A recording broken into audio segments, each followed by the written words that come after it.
Hello friends, welcome to Zontech online classes platform Zontech digital.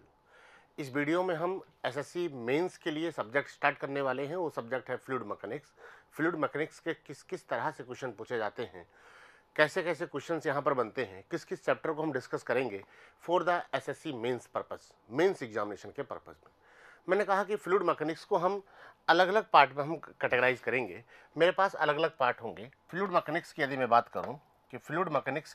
करूँ तो fluid mechanics को मैं चार पार्ट में, चार चैप्टर्स में कैटेगराइज करूंगा। पहला चैप्टर होगा प्रॉपर्टीज ऑफ फ्लूइड, दूसरा चैप्टर होगा pressure and its measurement, buoyancy and flotation, तीसरा चैप्टर होगा fluid kinematics and fluid dynamics, और फोर्थ चैप्टर होगा flow through pipes, dimensional analysis etcetera. तो इन चैप्टर्स को हम डिटेल में देखेंगे। इन चैप्टर्स से पूछे जाने वाले क्वेश्चंस और इन चैप्टर्स की थोड़ी थोड़ी थ्योरी जो आपने प्री में पढ़ के आए हो। प्री में जो थ्योरी पढ़ के आए हैं हम लोग, उसका मैं रिकैप करूंगा कि किस तरह से हमने फॉर्मूलेज यूज़ किए थे। उन फॉर्मूलेज पे बेस्ड जो न्यूमेरिकल्स बनते हैं, उन न्यूमेरिकल्स को हमें किस तरह से करना है। तो मैं यहाँ से जो भी पढ़ूंगा वो केवल फ्लूइड मैकेनिक्स पढ़ूंगा। फ्लूइड मैकेनिक्स को हम तीन पार्ट में बांटते हैं: fluid mechanics, open channel flows and hydraulic machineries. And for mechanical engineer, fluid mechanics and hydraulic machinery. तो सिविल इंजीनियर के लिए fluid mechanics, open channel and hydraulic machinery, और सिविल मैकेनिकल इंजीनियर के लिए fluid mechanics and hydraulic machinery होगा। तो मैं केवल यहाँ पर फ्लूइड मैकेनिक्स की बात करूँगा, सिंपल फ्लूइड मैकेनिक्स एफएम की बात करूँगा। एफएम में मैंने चार चैप्टर बनाए हैं: पहला चैप्टर, दूसरा चैप्टर, तीसरा चैप्टर और फोर्थ चैप्टर। इन चैप्टर्स को किस तरह से हम पढ़ेंगे, चैप्टर्स का नाम मैंने अभी बताया है। पहला चैप्टर होगा प्रॉपर्टीज ऑफ फ्लूइड, इससे पूछे जाने वाले क्वेश्चंस। दूसरा चैप्टर होगा buoyancy and flotation, pressure and its measurement. तीसरा चैप्टर होगा fluid kinematics and fluid dynamics. And fourth chapter होगा flow through pipe and dimensional analysis. Flow through pipe में भी मैं सभी प्रॉब्लम्स को डील करूंगा। पाइप फ्लो से, लैमिनार फ्लो से, सभी प्रॉब्लम्स को हम देखेंगे। जो भी क्वेश्चन पूछा जा सकता है उस क्वेश्चन को हम करने की कोशिश करेंगे। पहला चैप्टर होगा हमारा properties of fluid. Properties of fluid. अब प्रॉपर्टीज ऑफ फ्लूइड को पढ़ने का तरीका क्या होगा, या फिर प्रत्येक चैप्टर को पढ़ने का तरीका क्या होगा। प्रत्येक चैप्टर को पढ़ने का तरीका क्या होगा, पहले मैं चैप्टर का रिव्यू करूंगा। रिव्यू का मतलब रिकैप करूंगा उस चैप्टर्स को जो आप प्री में पढ़ के आए हो, जो थ्योरी आपने पढ़ी है, उस थ्योरी को किस तरह से हमें यूटिलाइज करना है मेंस एग्जामिनेशन के लिए। मेंस एग्जामिनेशन में किस तरह के क्वेश्चंस बनते हैं, उन सभी क्वेश्चंस को हम देखेंगे। इसी तरह से हम दूसरे चैप्टर, इसी तरह से तीसरे चैप्टर, इसी तरह से चौथे chapter. Fluid mechanics important subject है। किसी भी एग्जाम में जब आप मेंस एग्जाम दोगे एसएससी का, तो 30 से 60 मार्क्स का क्वेश्चन आता है, और 30 से 60 मार्क्स का क्वेश्चन बहुत इंपॉर्टेंट क्वेश्चन होता है और बहुत सिंपल भी क्वेश्चन होता है। और 30 मार्क्स आसानी से हम प्राप्त कर सकते हैं किससे, फ्लूइड मैकेनिक्स के क्वेश्चन को आसानी से करके। फ्लूइड मैकेनिक्स का बहुत सिंपल क्वेश्चन आता है, उससे कभी घबराने की हमें कोई ज़रूरत नहीं होती है।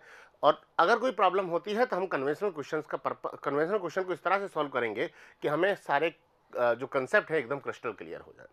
तो मैं पहला चैप्टर स्टार्ट करूंगा कि फ्लूइड प्रॉपर्टीज क्या होती हैं, प्रॉपर्टीज ऑफ फ्लूइड क्या होती है। पहले मैं इसका रिकैप स्टार्ट करता हूं।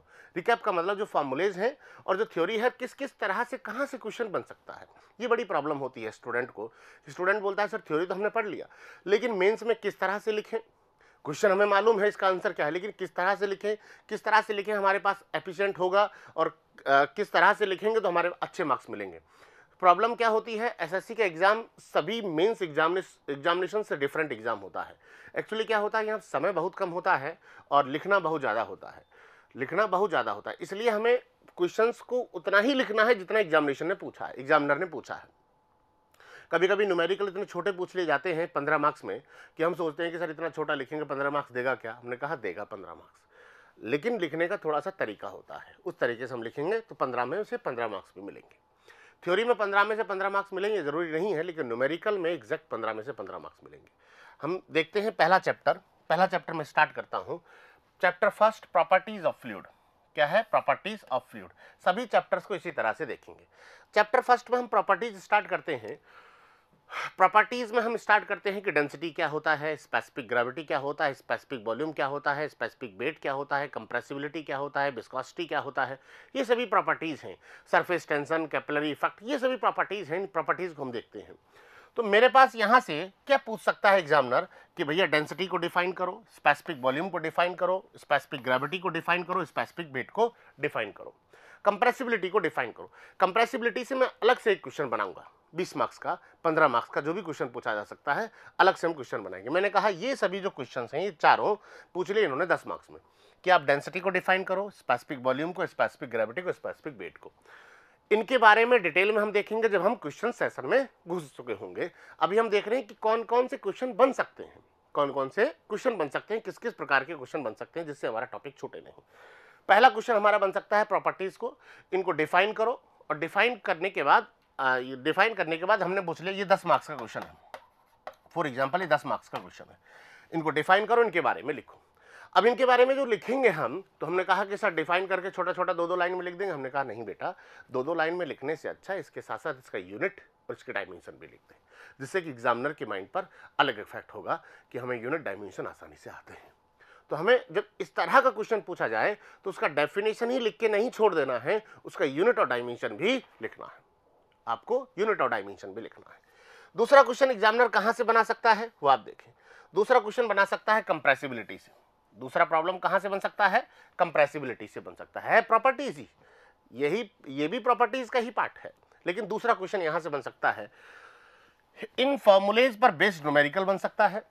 छोटा क्वेश्चन पूछेगा और बड़ा क्वेश्चन पूछेगा 15 या 20 मार्क्स में, तो क्या पूछ लेगा वो कि इसको इन फॉर्मूलेज को प्रूफ करो, इन फॉर्मूलेज को प्रूफ करो और इस पर बेस्ड एक न्यूमेरिकल उसके साथ सेट कर दिया, उस क्वेश्चन के साथ प्रूव करवा लिया और उसके साथ एक छोटा सा न्यूमेरिकल सेट कर दिया। तो इस तरह से क्वेश्चन पूछ सकता है। दूसरा क्या पूछ सकता है? वो कह सकता है कि प्रूव दैट कि isothermal compressibility of gas is P is 1/P, या फिर bulk modulus of elasticity is P, या फिर वो बोलेगा adiabatic compressibility for gas is 1/P। ये आप प्रूव करो। तो ये प्रूवमेंट तभी होगा तब आप ये कर पाओगे, जब ये प्रूव करोगे तभी तो ये प्रूव कर पाओगे। तो ये बड़ा क्वेश्चन यहां से बन सकता है कि वो बोल सकता है कि what is the compressibility, compressibility क्या होती है, and prove that the isothermal and adiabatic compressibility is isothermal compressibility is 1/P and adiabatic compressibility is 1/P। ये प्रूफ करवा सकता है। दूसरा क्वेश्चन यहां से बना, न्यूमेरिकल यहां से बन सकता है और थ्योरेटिकल क्वेश्चन भी यहां से बन सकता है। तीसरा मेरे पास प्रॉब्लम है वो है विस्कोसिटी। तीसरा मेरे पास प्रॉब्लम कहां से बन सकता है? विस्कोसिटी से क्वेश्चन बन सकता है। विस्कोसिटी को डिफाइन करो और इसके बारे में लिखो थोड़ा सा। विस्कोसिटी को डिफाइन करो, इसके बारे में क्या लिखो? डेफिनेशन ही लिखना है। इसके बारे में थोड़ा सा हमें लिखना है, विस्कोसिटी ये होता है, काइनेमेटिक विस्कोसिटी होता है। विस्कोसिटी के अगर विस्कोसिटी का डेफिनेशन पूछा तो केवल डेफिनेशन लिखो। इस विस्कोसिटी की डेफिनेशन को ये पहले वाले क्वेश्चन के साथ भी सेट कर सकता है। पहले वाला question define the terms specific gravity, specific volume, viscosity, density etcetera, इस तरह से पूछ सकता है। दूसरा यहां से जो इंपॉर्टेंट क्वेश्चन बनता है, this is the very important, वो है न्यूटन्स लॉ ऑफ विस्कोसिटी। और इवन मैं ये कहूं कि जो ये फ्लूइड मैकेनिक्स जो हम पहला चैप्टर पढ़ रहे हैं, प्रॉपर्टीज ऑफ फ्लूइड, इससे अगर क्वेश्चन आएगा तो यहां से पूछने के चांसेस सबसे ज्यादा होते हैं विस्कोसिटी से। अभी तक जो क्वेश्चन पूछा गया है एसएससी के इतिहास में, अभी तक जो क्वेश्चन पूछा गया है प्रॉपर्टीज ऑफ फ्लूइड से, वो प्रत्येक क्वेश्चन किससे पूछा गया है? विस्कोसिटी से। प्रत्येक क्वेश्चन किससे पूछा गया? विस्कोसिटी से, या फिर न्यूटन्स लॉ ऑफ विस्कोसिटी से क्वेश्चन पूछा गया है। तो इसको हमें बहुत ध्यान से देखना है। न्यूटन्स लॉ ऑफ विस्कोसिटी से प्रॉब्लम पूछ सकता है कि tau is equal to mu D upon D Y. Prove that, पूछ सकता है कि what is the Newton's law of viscosity और इसका रिलेशन आप फाइंड करो। न्यूटन्स लॉ ऑफ विस्कोसिटी क्या होता है, इसका रिलेशन आप फाइंड करो। तो हमें न्यूटन्स लॉ ऑफ विस्कोसिटी के बारे में लिखना है, उसका relation tau is equal to mu D upon D Y लिखना है। दूसरा यहां से न्यूमेरिकल पूछ सकता है। यहां से तीन टाइप के न्यूमेरिकल बनते हैं। एक तो आपको u का वैल्यू दे दिया 3y minus Y square something, तो उस समय आपको बाई अननोन कर देगा, अलग अलग पॉइंट पर शेयर स्ट्रेस पूछ लिया। दूसरा वो पूछ लेगा कि आपको u का वैल्यू दे दिया, dy का वैल्यू दे दिया, शेयर स्ट्रेस का वैल्यू दे दिया, आपसे क्या पूछ लिया? विस्कोसिटी पूछ लिया। पोइस में पूछ लिया, स्ट्रोक में पूछ लिया, काइनेमेटिक विस्कोसिटी पूछ लिया। इस तरह से क्वेश्चन यहाँ से बन सकते हैं। यहाँ से काइनेमेटिक विस्कोसिटी क्या होता है? यहाँ से काइनेमेटिक विस्कोसिटी भी पूछ लेता है। Kinematic viscosity is the dynamic viscosity upon density. तो डेंसिटी अपॉन डायनेमिक विस्कोसिटी, जो यहां से जो विस्कोसिटी निकलेगा ये विस्कोसिटी होता है डायनेमिक विस्कोसिटी। तो आपको जो विशेष ध्यान देना है किसी टॉपिक पर, वो टॉपिक होगा विस्कोसिटी। क्या होगा? विस्कोसिटी। नेक्स्ट क्वेश्चन यहां से पूछ सकता है कि what is the surface tension. Surface tension को डिफाइन करो। और वाटर ड्रॉपलेट, सोप बबल और जेट ऑफ वाटर के लिए आप गेज प्रेशर की वैल्यू फाइंड करो। ये प्रूफ करवा सकता है, गेज प्रेशर की वैल्यू फाइंड करो सभी तीनों के लिए। या फिर क्या पूछ सकता है कि वाटर ड्रॉपलेट के लिए आपको एक न्यूमेरिकल दे दिया कि वाटर ड्रॉपलेट का डायमीटर इतना है, सरफेस टेंशन इतना है वाटर का, तो आप यहां से क्या निकालो? चेंज इन प्रेशर, मतलब आप क्या निकालो? गेज प्रेशर की वैल्यू निकालो या फिर एब्सोल्यूट प्रेशर की वैल्यू निकालो। गेज प्रेशर की वैल्यू निकालेंगे तो ये वाला होता है गेज प्रेशर, ये वाला क्या होता है? Gauge pressure. एब्सोल्यूट प्रेशर इसको एटमॉस्फेरिक प्रेशर में जोड़ना पड़ेगा। तो हमें क्या करना है? पहले ये फॉर्मूला प्रूव करेंगे, एक लाइन का प्रूवमेंट होता है, तो पहले ये फॉर्मूला प्रूव करेंगे, उसके बाद इसमें वैल्यू रखेंगे, तब जाके आंसर निकालेंगे। अब ऐसा नहीं करना है कि सर छोटा न्यूमेरिकल आया, छोटा सा न्यूमेरिकल है तो भी 15 मिलेंगे। यहाँ पर वो प्रूफ करवाएगा, पहले छोटा प्रूवमेंट है तो पहले प्रूव करना है, उसके बाद उसमें वैल्यू रखना है, फिर आंसर लेना है। कुल मिला के 3-4 लाइन का पूरा सॉल्यूशन होगा, चाहे वो कितने भी मार्क्स का क्वेश्चन पूछे। नेक्स्ट प्रॉब्लम यहां से क्या बन सकता है कि कैपिलरिटी क्या होता है और कैपिलरी इफेक्ट क्या हो सकता है। यहां से इंपॉर्टेंट क्वेश्चन बन सकता है कि बहुत प्यारा क्वेश्चन बन सकता है कि कैपिलरिटी क्या होता है और कैपिलरी इफेक्ट क्या होते हैं, इसका कॉज क्या है, कैपिलरी इफेक्ट्स के कॉज क्या हैं, कैसे कैसे कैपिलरिटी डेवलप होता है, वो पूछ सकता है। हम जानते हैं कि कैपिलरी किस तरह से डेवलप होता है, कैपिलरी होता क्या है, पानी ऊपर या नीचे की तरफ जाना कैपिलरी इफेक्ट कहलाता है। ये होता क्यों है वो हम जानते हैं कि सरफेस टेंशन की डायरेक्शन के कारण होता है। सरफेस टेंशन की direction mutual behaviour of liquid and surface, glass surface के बीच में डिपेंड करता है। तो इसके बारे में हमें लिखना है और ये फार्मूला ये प्रूव करवा सकता है। ये फार्मूला प्रूव करो, इस फॉर्मूले के प्रूवमेंट के साथ एक छोटा न्यूमेरिकल सेट कर देगा और तो उसका न्यूमेरिकल भी आप सॉल्व करो। या फिर केवल एक न्यूमेरिकल पूछ लेगा कि एक हमारे पास लिक्विड है, उसमें लिक्विड का जार है, उसमें एक बार हमने HG भर दिया और एक बार हमने क्या भर दिया? वाटर भर दिया। तो कितना हाइट जाएगा, कितना हाइट नीचे जाएगा, उस तरह से वो पूछ सकता है। तो ये यहाँ से छोटे छोटे क्वेश्चंस बन सकते हैं। 2 sigma cos theta rho GR, diameter of the glass tube open at both end, ये तो हो गया कैपिलरी ट्यूब का डायमीटर। हाइट कितना हो जाएगा? ये हाइट क्या होता है? Height of liquid in the tube, tube के अंदर लिक्विड की height. Sigma is the surface tension और theta is the angle of contact between liquid and glass surface या फिर ग्लास ट्यूब। अब क्या होता है कि जो ये सरफेस टेंशन का जो वैल्यू है ना, ये सरफेस टेंशन का वैल्यू, ये सरफेस टेंशन का वैल्यू आपको याद होना चाहिए इन दो फ्लूइड के लिए। इन दो फ्लूइड के लिए सरफेस टेंशन का वैल्यू आपको याद होना चाहिए। Surface tension for H2O is 0.073 Newton per metre और surface tension for HG is 0.48 Newton per metre. ये आपको याद होना चाहिए। एग्जामिनर हमेशा 99% केसेस में सरफेस टेंशन की वैल्यू गिवन देता है कि वाटर के लिए सरफेस टेंशन इतना है और HG के लिए सरफेस टेंशन इतना है। अगर नहीं दिया तो एग्जामिनर बाध्य नहीं है इसका वैल्यू देने के लिए। ये दोनों वैल्यू स्टैंडर्ड फ्लूइड्स हैं, ये आपको याद होने चाहिए, ये दोनों याद होनी चाहिए। इसके अलावा कोई भी दुनिया का फ्लूइड है, उसका सरफेस टेंशन आपको याद है या नहीं है, कोई फर्क नहीं पड़ेगा, क्योंकि एग्जामिनर क्वेश्चन में देगा। ये आपको याद होना चाहिए। तो ये हमारा रिव्यू हुआ, जो चैप्टर्स के हमने थ्योरी देखा था पहले प्री एग्जामिनेशन में, जिसको हमने पढ़ा था, उसका मैंने एक तरह से रिव्यू किया है। मैंने बताया है कि यहाँ से क्वेश्चंस बन सकते हैं। अब हमने कहा कि सर आपने तो कहा विस्कोसिटी से अभी तक क्वेश्चन पूछे गए हैं। हमने कहा बेटा विस्कोसिटी से पूछे गए हैं, लेकिन और टॉपिक से पूछ भी तो सकता है। हर बार नया क्वेश्चन पूछा जाता है, तो इन टॉपिक से भी क्वेश्चन आते हैं। चाहे आप किसी भी मेंस एग्जामिनेशन को देखें तो विस्कोसिटी हमेशा इंपॉर्टेंट होती है। क्यों? क्योंकि इससे नंबर ऑफ वैरायटी क्वेश्चन अलग अलग बनते हैं। क्वेश्चंस का लैंग्वेज चेंज करके तो क्वेश्चन का बिहेवियर चेंज किया जा सकता है, क्वेश्चन पूछने का तरीका चेंज किया जा सकता है। इसलिए वहाँ से नंबर ऑफ वैराइटीज क्वेश्चन बनने के कारण वो टॉपिक इंपॉर्टेंट होता है। इन टॉपिक्स से फिक्स क्वेश्चन होते हैं, वही क्वेश्चन बार बार पूछे जाते हैं, इसलिए इनसे पूछने के कम चांसेस होते हैं, लेकिन पूछ सकता है, ये जरूरी नहीं है कि नहीं पूछेगा। तो हमने यहाँ पर देखा है कि किस तरह से क्वेश्चंस पूछे जाते हैं। अब हम स्टार्ट करते हैं कि क्वेश्चंस क्या होते हैं और किस किस तरह से उनका हमें सॉल्यूशन करना है। तो मैं क्वेश्चन देखना स्टार्ट करता हूँ। पहला प्रॉब्लम मैं यहाँ से देखूंगा कि पहला प्रॉब्लम क्या है। पहला प्रॉब्लम इन्होंने पूछा है define the terms. In terms को डिफाइन करो। Density, specific volume, specific gravity और स्पेसिफिक वेट। इन टर्म्स को आप डिफाइन करो। किसको? डेंसिटी को डिफाइन करो, स्पेसिफिक वॉल्यूम को डिफाइन करो, स्पेसिफिक ग्रेविटी को डिफाइन करो और स्पेसिफिक वेट को डिफाइन करो। पहले मैं इनके बारे में आपको समझा देता हूँ थोड़ा थोड़ा, डेंसिटी क्या होती है। देखो, डेंसिटी को हम डिफाइन करते हैं रो से। किससे डिफाइन करते हैं? रो से। और डेंसिटी होता है मास अपॉन वॉल्यूम। क्या होता है? मास अपॉन वॉल्यूम। थोड़ा सा मैं समझा रहा हूँ, फिर इसको लैंग्वेज में बताऊंगा। मास अपॉन वॉल्यूम। इसका जब मैं यूनिट लिखूंगा तो ध्यान से देखना, यूनिट होगा किलोग्राम पर मीटर क्यूब, ये तो हो जाएगा MKS यूनिट, और CGS यूनिट क्या होगा? ग्राम पर सेंटीमीटर क्यूब, ये हो जाएगा CGS यूनिट। अब इसका मुझे डायमेंशन निकालना है, तो डायमेंशन क्या होता है? M, L और T। यहाँ पर जो मास होता है वो क्या होता है? M। मास का मतलब किलोग्राम। जो मास होता है मैं यहाँ पर लिख देता हूँ अभी, बाकी आपको आता है मैं जानता हूँ। मास, और ये होती है लेंथ, ये है L, और ये होता है टाइम। हम ज़्यादा टाइम खराब नहीं करेंगे इसमें, ये होता है सेकंड।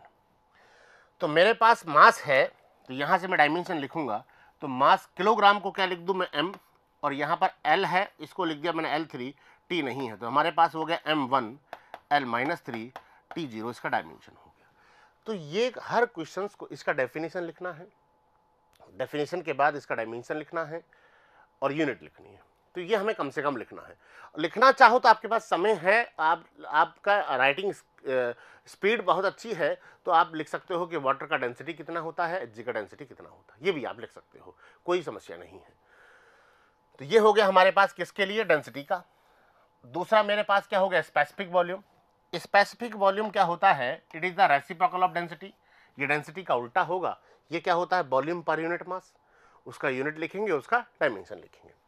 स्पेसिफिक ग्रेविटी क्या होता है? स्पेसिफिक ग्रेविटी डेंसिटी को रिप्रेजेंट करने का अलग तरीका होता है, जिसमें हम क्या करते हैं, ये होता है density of fluid upon density of standard fluid. Density of fluid और डेंसिटी ऑफ स्टैंडर्ड फ्लूइड का रेशो होता है। तो इनको हम डिवाइड करने के बाद हमें जब मिलता है तो मैं इसका यूनिट निकालता हूं, तो यूनिट मुझे मिलती है density upon density is unitless, और इसलिए ये वैल्यू क्या होगी? डायमेंशनलेस। ये जरूर लिखना है। तीसरा है मेरे पास स्पेसिफिक वेट और वेट डेंसिटी। स्पेसिफिक वेट और वेट डेंसिटी क्या होता है? देखो, जैसा हमने डेंसिटी निकालते हैं, जैसा हम डेंसिटी निकालते हैं सिंपल डेंसिटी, इस डेंसिटी को मैं मास डेंसिटी भी बोलता हूं। क्या बोलता हूं? Mass density. तो मास डेंसिटी होती है डेंसिटी मास अपॉन डेंसिटी, मास अपॉन वॉल्यूम। इसी प्रकार वेट डेंसिटी क्या हो जाएगा? Weight upon volume. तो वहां से मैं वेट अपॉन वॉल्यूम से इसका यूनिट और डायमेंशन और इसकी वैल्यूज निकाल दूंगा। इस तरह से हमें इस क्वेश्चन को करना है। समझ में आया आसानी से? इसके बारे में थोड़ा सा हमें लिखना है। इस क्वेश्चन को करने के ये तरीके होते हैं। चलो मैं इनको लिख के बताता हूं आपको। पहला है मेरे पास डेंसिटी। पहला टर्म्स मेरे पास क्या है? डेंसिटी। तो आप देखो, हमने लिखा it is the ratio of mass of the fluid substance with to its volume. Mass of the fluid substance to its volume. तो डेंसिटी बराबर क्या हो गया? Mass upon volume. इसका यूनिट मैंने क्या लिखा है? यूनिट है मेरे पास kilogram per metre cube MKS, और CGS हो गया ग्राम पर सेंटीमीटर क्यूब। मैंने लिखा density of water is 1 gram per centimetre cube, या फिर 1000 kilogram per metre cube. Density of Hg is 13.6 gram per centimetre cube, या 13.6 into 10⁻³ kilogram per metre cube Hg के लिए। इसका डायमेंशन हो जाएगा M1 L-3 and T0। Dimension निकालना हमें अच्छे से आता है, और हमने उसको सीखा है, हम पहले से ही जानते हैं। दूसरा मैं यहां से देखूं, स्पेसिफिक वॉल्यूम क्या होगा? Specific volume of fluid is defined as the volume of fluid occupied by a unit mass, या फिर मैं क्या बोलूं, volume per unit mass of a fluid is called the specific volume. दोनों की एक ही बात है। Volume per unit mass of a fluid is called the specific volume. तो ये डेंसिटी का उल्टा होता है, रेसिप्रोकल होता है। तो मैं यहां से क्या लिखूं? Specific volume is equal to volume of fluid upon mass of fluid. तो मैं यहां से क्या लिख सकता हूं? Specific volume is volume of fluid upon mass of fluid. मैं क्या लिख दूं? 1 अपॉन मास अपॉन वॉल्यूम, और ये क्या हो गया जी? डेंसिटी। तो मैंने इसको लिख दिया specific volume is reciprocal of density. Density का ये क्या होता है? उल्टा होता है। यूनिट उल्टा हो जाएगा, मीटर क्यूब पर केजी। क्या हो जाएगा? मीटर क्यूब पर केजी, और सेंटीमीटर क्यूब पर ग्राम CGS में, और इसका डायमेंशन हो जाएगा M-1 L3 और T0। ये इसका डायमेंशन हो जाएगा। थर्ड में यहां से पूछना चाहता हूं, थर्ड क्या है मेरे पास? Specific gravity. स्पेसिफिक ग्रेविटी पढ़ने से पहले मैं आपको बोल दूं कि जो हम यहाँ पर क्वेश्चन आपको दिखाएंगे, इन क्वेश्चंस की आपको पीडीएफ मिलेगी, और इन पीडीएफ के साथ हम सॉल्यूशन नहीं देंगे, सॉल्यूशन आपको खुद से लिखना है, सॉल्यूशन आपको खुद से लिखना है, ये दिमाग में बिठा लेना, खुद से लिखोगे तभी मेंस को कर पाओगे। तो सॉल्यूशन हम नहीं देंगे, हम आपको केवल क्वेश्चंस देंगे। थ्योरी की पीडीएफ आपको मिलेगी, थ्योरी जो पूरा कंप्लीट थ्योरी है उसका पीडीएफ जरूर मिलेगा, लेकिन उसमें से भी आपको निकाल के खुद से ही क्वेश्चंस के सॉल्यूशन बनाने हैं, जो खुद से ही क्वेश्चंस के सॉल्यूशन बनाने हैं, जिससे कि आप अपनी तैयारी को बूस्ट कर पाएं और अपने सिलेक्शन को सुनिश्चित कर पाएं। मैंने यहां से कहा स्पेसिफिक ग्रेविटी क्या होगा, it is another way to represent the density. ये डेंसिटी को रिप्रेजेंट करने का दूसरा रास्ता होता है। दूसरा मैंने कहा कि ये क्वेश्चन सर नहीं पूछा गया तो हमारे कोई काम का है कि, हमने कहा बेटा ये क्वेश्चन 100% आपके काम का है। क्यों काम का है? क्योंकि जब हम फर्दर और टॉपिक्स में जाएंगे, जो इंपॉर्टेंट टॉपिक है, जैसे विस्कोसिटी हो गया इस टॉपिक से इंपॉर्टेंट, विस्कोसिटी में आपको डेंसिटी गिवन होगा और डायरेक्ट डेंसिटी गिवन नहीं होगा, वो specific gravity, specific weight, relative density इस तरह से गिवन होगा। तो वहां से हमें डेंसिटी निकालना होगा इन्हीं की प्रॉपर्टीज के माध्यम से। तो ये प्रॉपर्टीज समझना हमारे लिए इंपॉर्टेंट है, बहुत इंपॉर्टेंट है। क्यों? क्योंकि आप चाहे पाइप फ्लो में चला जाओ, आप चाहे किसी भी प्रॉब्लम में चले जाओ, बर्नौली की प्रॉब्लम में चले जाओ, हमेशा डेंसिटी आपको डायरेक्ट गिवन नहीं होता है, डेंसिटी किसी ना किसी माध्यम से निकालना होता है, वो होता है प्रॉपर्टीज ऑफ फ्लूइड। फ्लूइड की प्रॉपर्टीज के माध्यम से हम डेंसिटी निकालते हैं। तो हमने कहा it is the ratio of density of substance fluid with respect to density of standard fluid. Density of substance मतलब फ्लूइड की density with respect to density of standard fluid. तो मेरे पास क्या हो गया, density specific gravity of fluid is density of fluid upon density of standard fluid. What is the standard? हमने कहा कि स्टैंडर्ड फ्लूइड क्या होता है। स्टैंडर्ड फ्लूइड की मेरे पास दो कैटेगरी होती है, लिखना चाहो तो आप लिख सकते हो। मेरे पास एक कंडीशन होती है लिक्विड, क्योंकि फ्लूइड की मेरे पास दो कैटेगरी होती है, लिक्विड और गैस। लिक्विड में मेरे पास स्टैंडर्ड होता है वाटर, और गैस में हमारे स्टैंडर्ड मानते हैं एयर। जो वाटर की जो डेंसिटी होती है, डेंसिटी ऑफ वाटर अभी लिखा है 1000 किलोग्राम पर मीटर क्यूब होगा, और एयर की जो डेंसिटी होगी वो होगी 1.21 kilogram per metre cube lump sum. ये इसकी एयर की डेंसिटी होगी। तो ये स्टैंडर्ड आप लिख सकते हो, आपकी इच्छा हो तो, नहीं भी लिखोगे तो चलेगा। यूनिट इसका यूनिट लेस और डायमेंशन इसका डायमेंशन लेस, बिकॉज ये क्या है डेंसिटी, इसका यूनिट क्या हो जाएगा किलोग्राम, चाहे किसी की डेंसिटी हो, किलोग्राम पर मीटर क्यूब। ये भी क्या है डेंसिटी, इसका यूनिट भी क्या हो जाएगा किलोग्राम पर मीटर क्यूब। ये आपस में कैंसिल हो गए, तो यूनिट लेस और डायमेंशन लेस बन गया। नेक्स्ट मैं देखता हूं fourth is the specific weight W और वेट डेंसिटी और वेट डेंसिटी। जैसा मास डेंसिटी था उसी तरह से हमें वेट डेंसिटी निकालना है। It is the ratio between weight of fluid to its volume. तो हमने कहा weight of fluid upon volume of fluid. Weight of fluid क्या होता है mg, और वॉल्यूम ऑफ फ्लूइड क्या होता है b।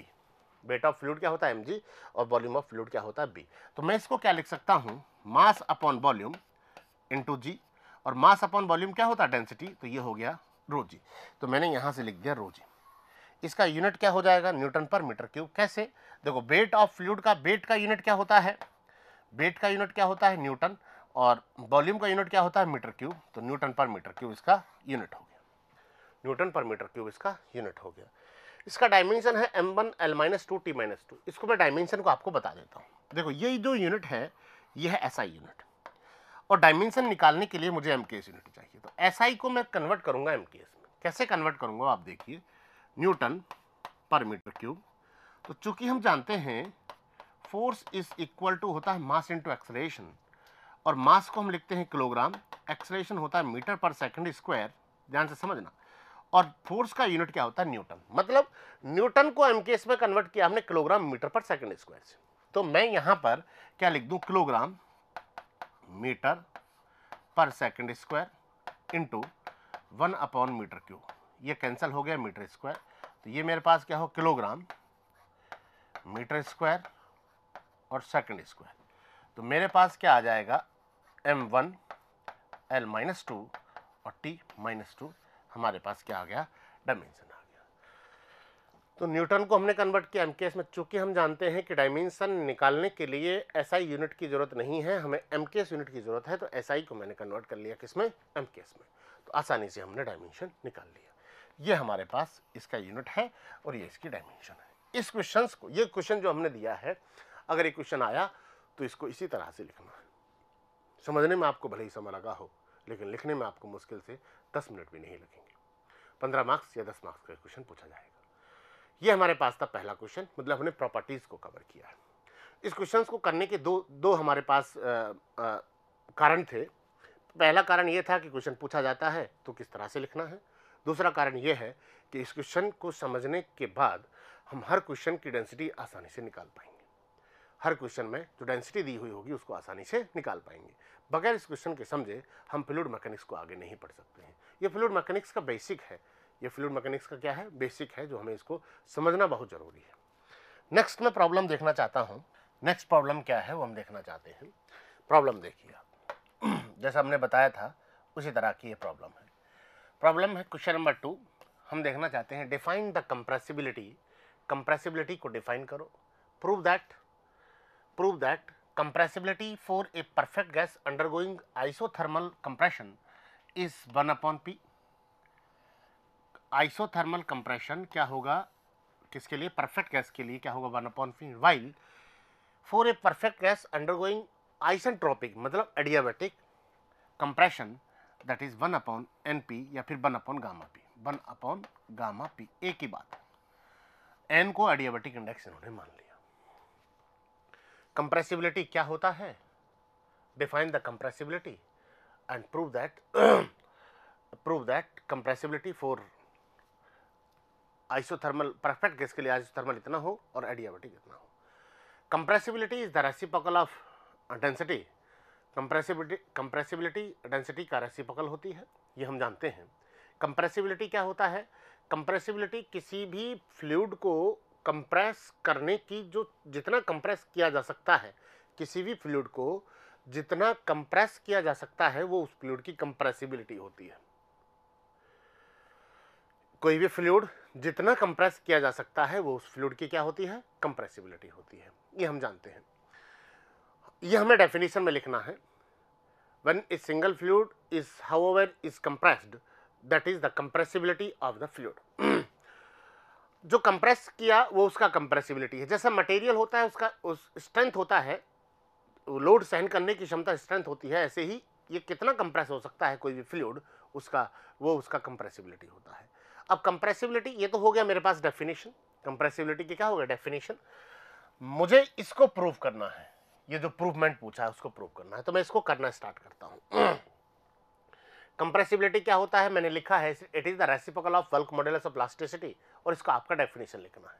आपको इसका डेफिनेशन लिखना है। मैं इसका प्रूवमेंट स्टार्ट करता हूं।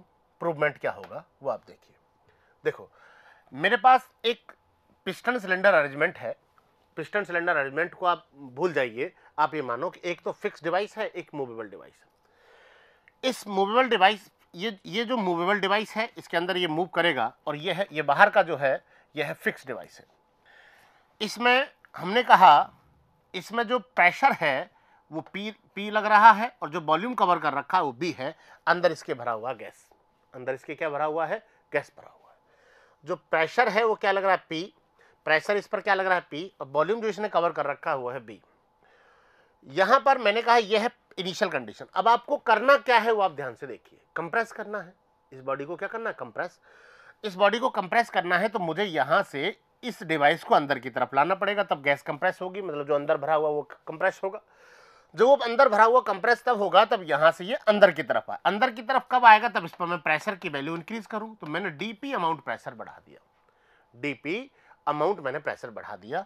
जब डीपी अमाउंट प्रेशर बढ़ेगा तो वॉल्यूम भी तो कम होगा, जो अंदर जाएगा तो वॉल्यूम हो गया B माइनस DB। वॉल्यूम यहां पर कम हो गया। ध्यान से समझ लेना। इस क्वेश्चन को करने का क्या है? पहले कंप्रेसिबिलिटी का डेफिनेशन लिखना है। कोई फ्लूइड को जितना कंप्रेस किया जा सकता है वो फ्लूइड का कंप्रेसिबिलिटी कहलाता है। फिर इसका हमने प्रूवमेंट करना है। प्रूवमेंट में मैंने यहां से देखा कि मेरे पास एक डिवाइस है, उस डिवाइस में जो अंदर भरा हुआ है वो गैस है। मैंने माना क्या भरा हुआ? गैस भरा हुआ है। आप ये मानो गैस भरा हुआ है। आप ये हमने यहां पर गैस फिल कर दिया। आप ये भी मान सकते हो कि कुछ और भी भरा हो सकता है, कि जो भी आप भरना चाहते हो। चलो मैंने यहां से कहा गैस नहीं भरा हुआ, मैंने यहां पर कहा कि गैस नहीं है। यहां पर कोई फ्लूइड भरा हुआ जिसका मास है m1 और इसका मास है m2, ये मास है।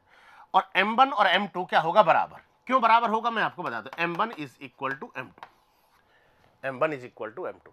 मैंने यहां पर गैस इसलिए लिया था, क्योंकि गैस को कंप्रेस किया जा सकता है, लिक्विड कंप्रेसिबल नहीं होता है, इसलिए मैंने यहां पर गैस लिया था। अभी मैं आपको समझा रहा हूं कि मैं यहां पर कोई भी फ्लूइड मैंने फिल कर लिया जिसको मैं कंप्रेस कर रहा हूं, आगे बताऊंगा गैस है या फिर लिक्विड है, ऑटोमेटिक पता चलेगा। मैंने यहां से कहा कि यहां पर जो फ्लूइड भरा है उसका मास है m1 और यहां पर फ्लूइड भरा हुआ उसका मास है m2 उसका मास क्या है, m2।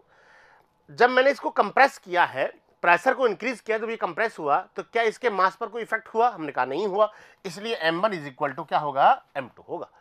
m1 is equal to क्या होगा, मास में कोई चेंजेस नहीं होंगे, ना तो मास बाहर से आएगा ना अंदर या बाहर से अंदर, ना तो मास बाहर से अंदर आएगा ना ही अंदर से बाहर जाएगा, मास के साथ कोई इफेक्ट नहीं होगा, इसलिए यहां पर कोई चेंजेस नहीं है मास के साथ। अब मैंने कहा ये तो है मेरे पास इनिशियल कंडीशन और ये मेरे पास फाइनल कंडीशन। फाइनल कंडीशन वही होती है जो हम करना चाहते हैं, तो मैंने कहा चेंज इन वॉल्यूम कितना होगा, चेंज इन प्रेशर निकाल लेता हूं, चेंज इन प्रेशर, प्रेशर में क्या बदलाव होगा, हमने कहा P प्लस dP, यह है final pressure minus initial pressure, P से P कैंसर, मतलब dP अमाउंट प्रेशर बढ़ा है, बिल्कुल बढ़ा है। चेंज इन वॉल्यूम कितना होगा,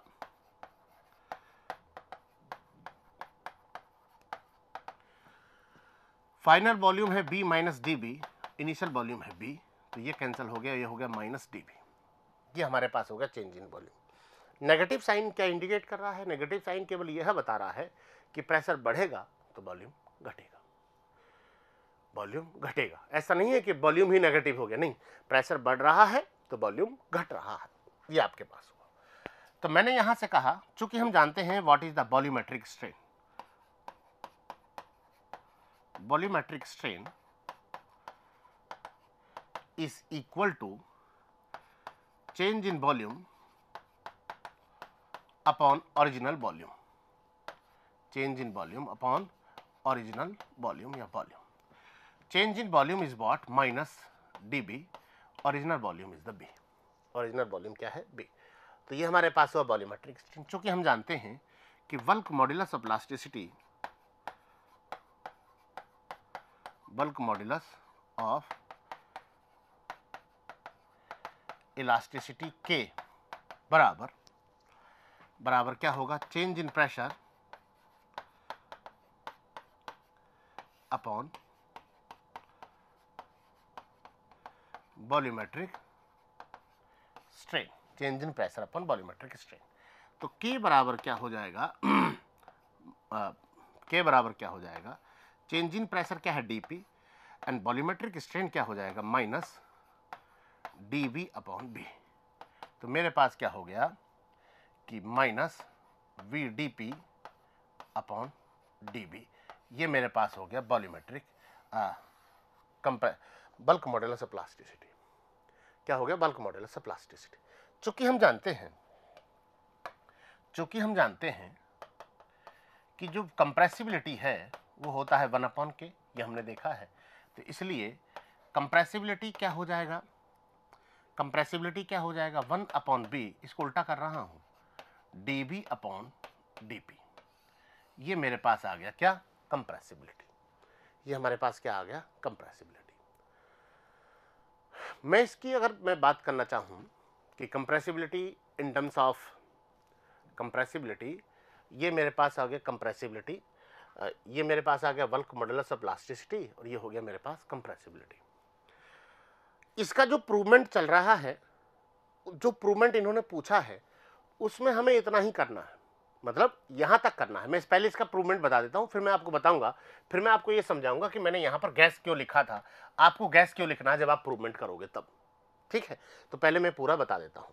आप ये मान लीजिए गैस भरा हुआ है, तो मेरे पास ये हो गया कंप्रेसिबिलिटी निकल के आ गया और बल्क मॉड्यूलस ऑफ इलास्टिसिटी निकल के आ गया। मैंने कहा फॉर कंप्रेसिबिलिटी, देखो compressibility for isothermal compressibility, isothermal compressibility for a gas, मतलब परफेक्ट गैस। परफेक्ट गैस का मतलब हो जाएगा आइडियल गैस, आइडियल गैस के लिए आपको निकालना है आइसोथर्मल कंप्रेसिबिलिटी। यही तो पूछा है, यही तो पूछा है। किसके लिए? परफेक्ट गैस के लिए आइसोथर्मल कंप्रेसिबिलिटी इन्होंने पूछा है। ये 1/p होना चाहिए। मैं परफेक्ट गैस के लिए निकालना चाहता हूं। तो चूंकि हम जानते हैं कि आइसोथर्मल कंप्रेसिबिलिटी निकालना है तो आइसोथर्मल प्रोसेस होगा। अब आइसोथर्मल प्रोसेस क्या होता है? आइसोथर्मल प्रोसेस होता है PV is equal to constant, PV is equal to C। Directly PV is equal to C होता है आइसोथर्मल। देखो क्या है कि PV is equal to MRT, ये होता है आइडियल गैस के लिए equation, ideal gas equation. Mass constant है, R कांस्टेंट है। आइसोथर्मल प्रोसेस का मतलब टेम्परेचर कांस्टेंट कर दिया, तो टेम्परेचर भी कांस्टेंट हो गया। तो ये वैल्यू क्या हो गई? कांस्टेंट। ये वैल्यू क्या हो गई? कांस्टेंट। तो मैंने इसको क्या लिख दिया है पूरे को? PV equal to C। मैंने कहा डिफरेंशिएट इट, इसको डिफरेंशिएट करूंगा तो मेरे पास क्या मिलेगा? PdV। इसको मैं डिफरेंशिएट करूंगा तो मेरे पास क्या मिलेगा? PdV plus BDP equal to 0। तो मैं यहाँ से क्या लिख सकता हूँ कि PdV is equal to minus BDP।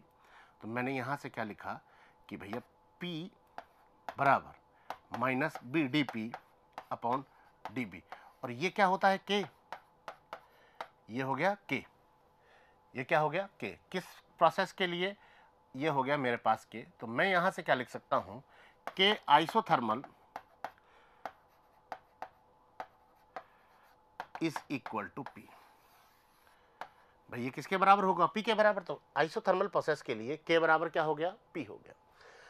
और beta for isothermal is 1/K, that is the 1/P। Hence proof.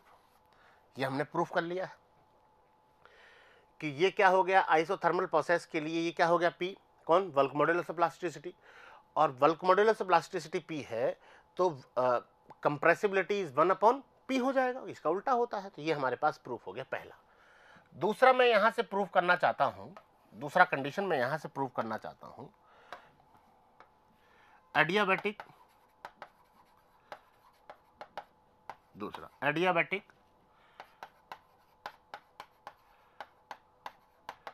Compressibility for a gas. Gas के लिए हम जानते हैं कि एडियाबैटिक प्रोसेस होती है PV की पावर गामा, इन्होंने n माना है, इक्वल टू C। इन्होंने प्रूवमेंट में क्या पूछा है? n। तो मैंने इसको गामा की जगह क्या लिखा? n। तो बाकी गामा परफेक्ट होता है। इसको डिफरेंशिएट करूंगा तो मेरे पास क्या मिलेगा वो आप ध्यान से देखें। V की power n dP plus n B की पावर n-1 dB और ये P equal to C equal to 0।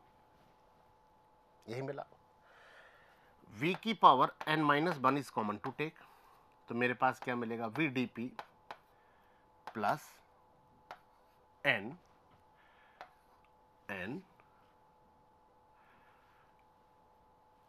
ये P है, P dB इक्वल टू 0। ये आपने कैसे कॉमन लिया? देखो यहां से देखना, ध्यान से देखना। V की पावर n का मतलब क्या होता है? V की पावर n-1 इंटू V की पावर 1। घातें आपस में जुड़ती हैं, जब इन घातों को जोड़ोगे n-1 प्लस 1 बचेगा B की पावर n ही ना। तो इसमें से मैंने n-1 कॉमन ले लिया, मतलब B की पावर 1 बच गया, B की पावर 1 बच गया। तो मेरे पास क्या हुआ? अब मैं इसको 0 करूंगा। मैंने कहा V की power n-1 is not equal to 0, इसलिए VdP plus NPdB plus NP dB equal to 0। तो मेरे पास क्या हो जाएगा? VdP is equal to NPdB। यही हुआ ना।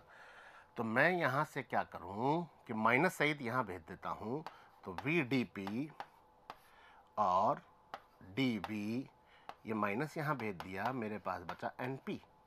और ये क्या है भैया? ये क्या है? K। ये क्या हो गया? K। इसलिए K adiabatic is equal to NP और बीटा एडियाबैटिक इज 1/NP। यही इन्होंने पूछा। एक तो ये हो गया हेंस प्रूफ और एक ये हो गया हेंस प्रूफ। ये हमारे पास निकल के आया जो इन्होंने पूछा था।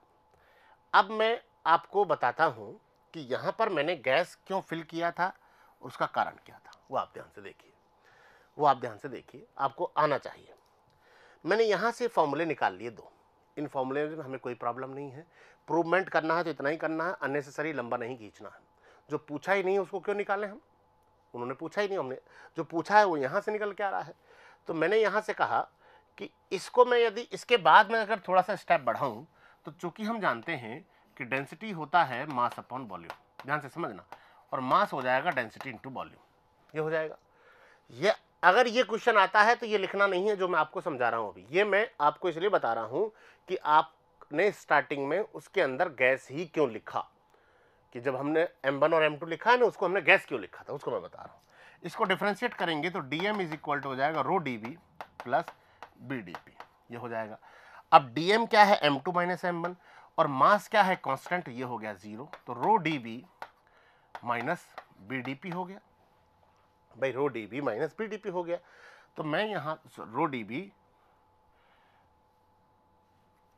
इक्वल टू माइनस bdp, तो मैं यहाँ से क्या कर सकता हूँ, मैं यहाँ से क्या कर सकता हूँ, ये बी डी रो है, rho d p minus b d rho, तो हमारे पास क्या होगा, rho d b plus b d rho equal to 0, तो rho d b minus b d rho, ये मेरे पास वैल्यू। तो मैं यहाँ से क्या कर सकता हूँ, d B upon b minus सहित is equal to d rho upon rho, ये मेरे पास आया। मतलब जो आपके पास वॉल्यूमेट्रिक स्ट्रेंथ था डी बी अपॉन बी, वो है प्लस में डी रो अपॉन रो के, प्लस में क्या है, डी रो अपॉन रो के। इन वैल्यूज को मैं यहाँ पर पुट करूँगा, यहाँ पर पुट करूँगा तो देखो के बराबर क्या है, D P upon minus D B upon B.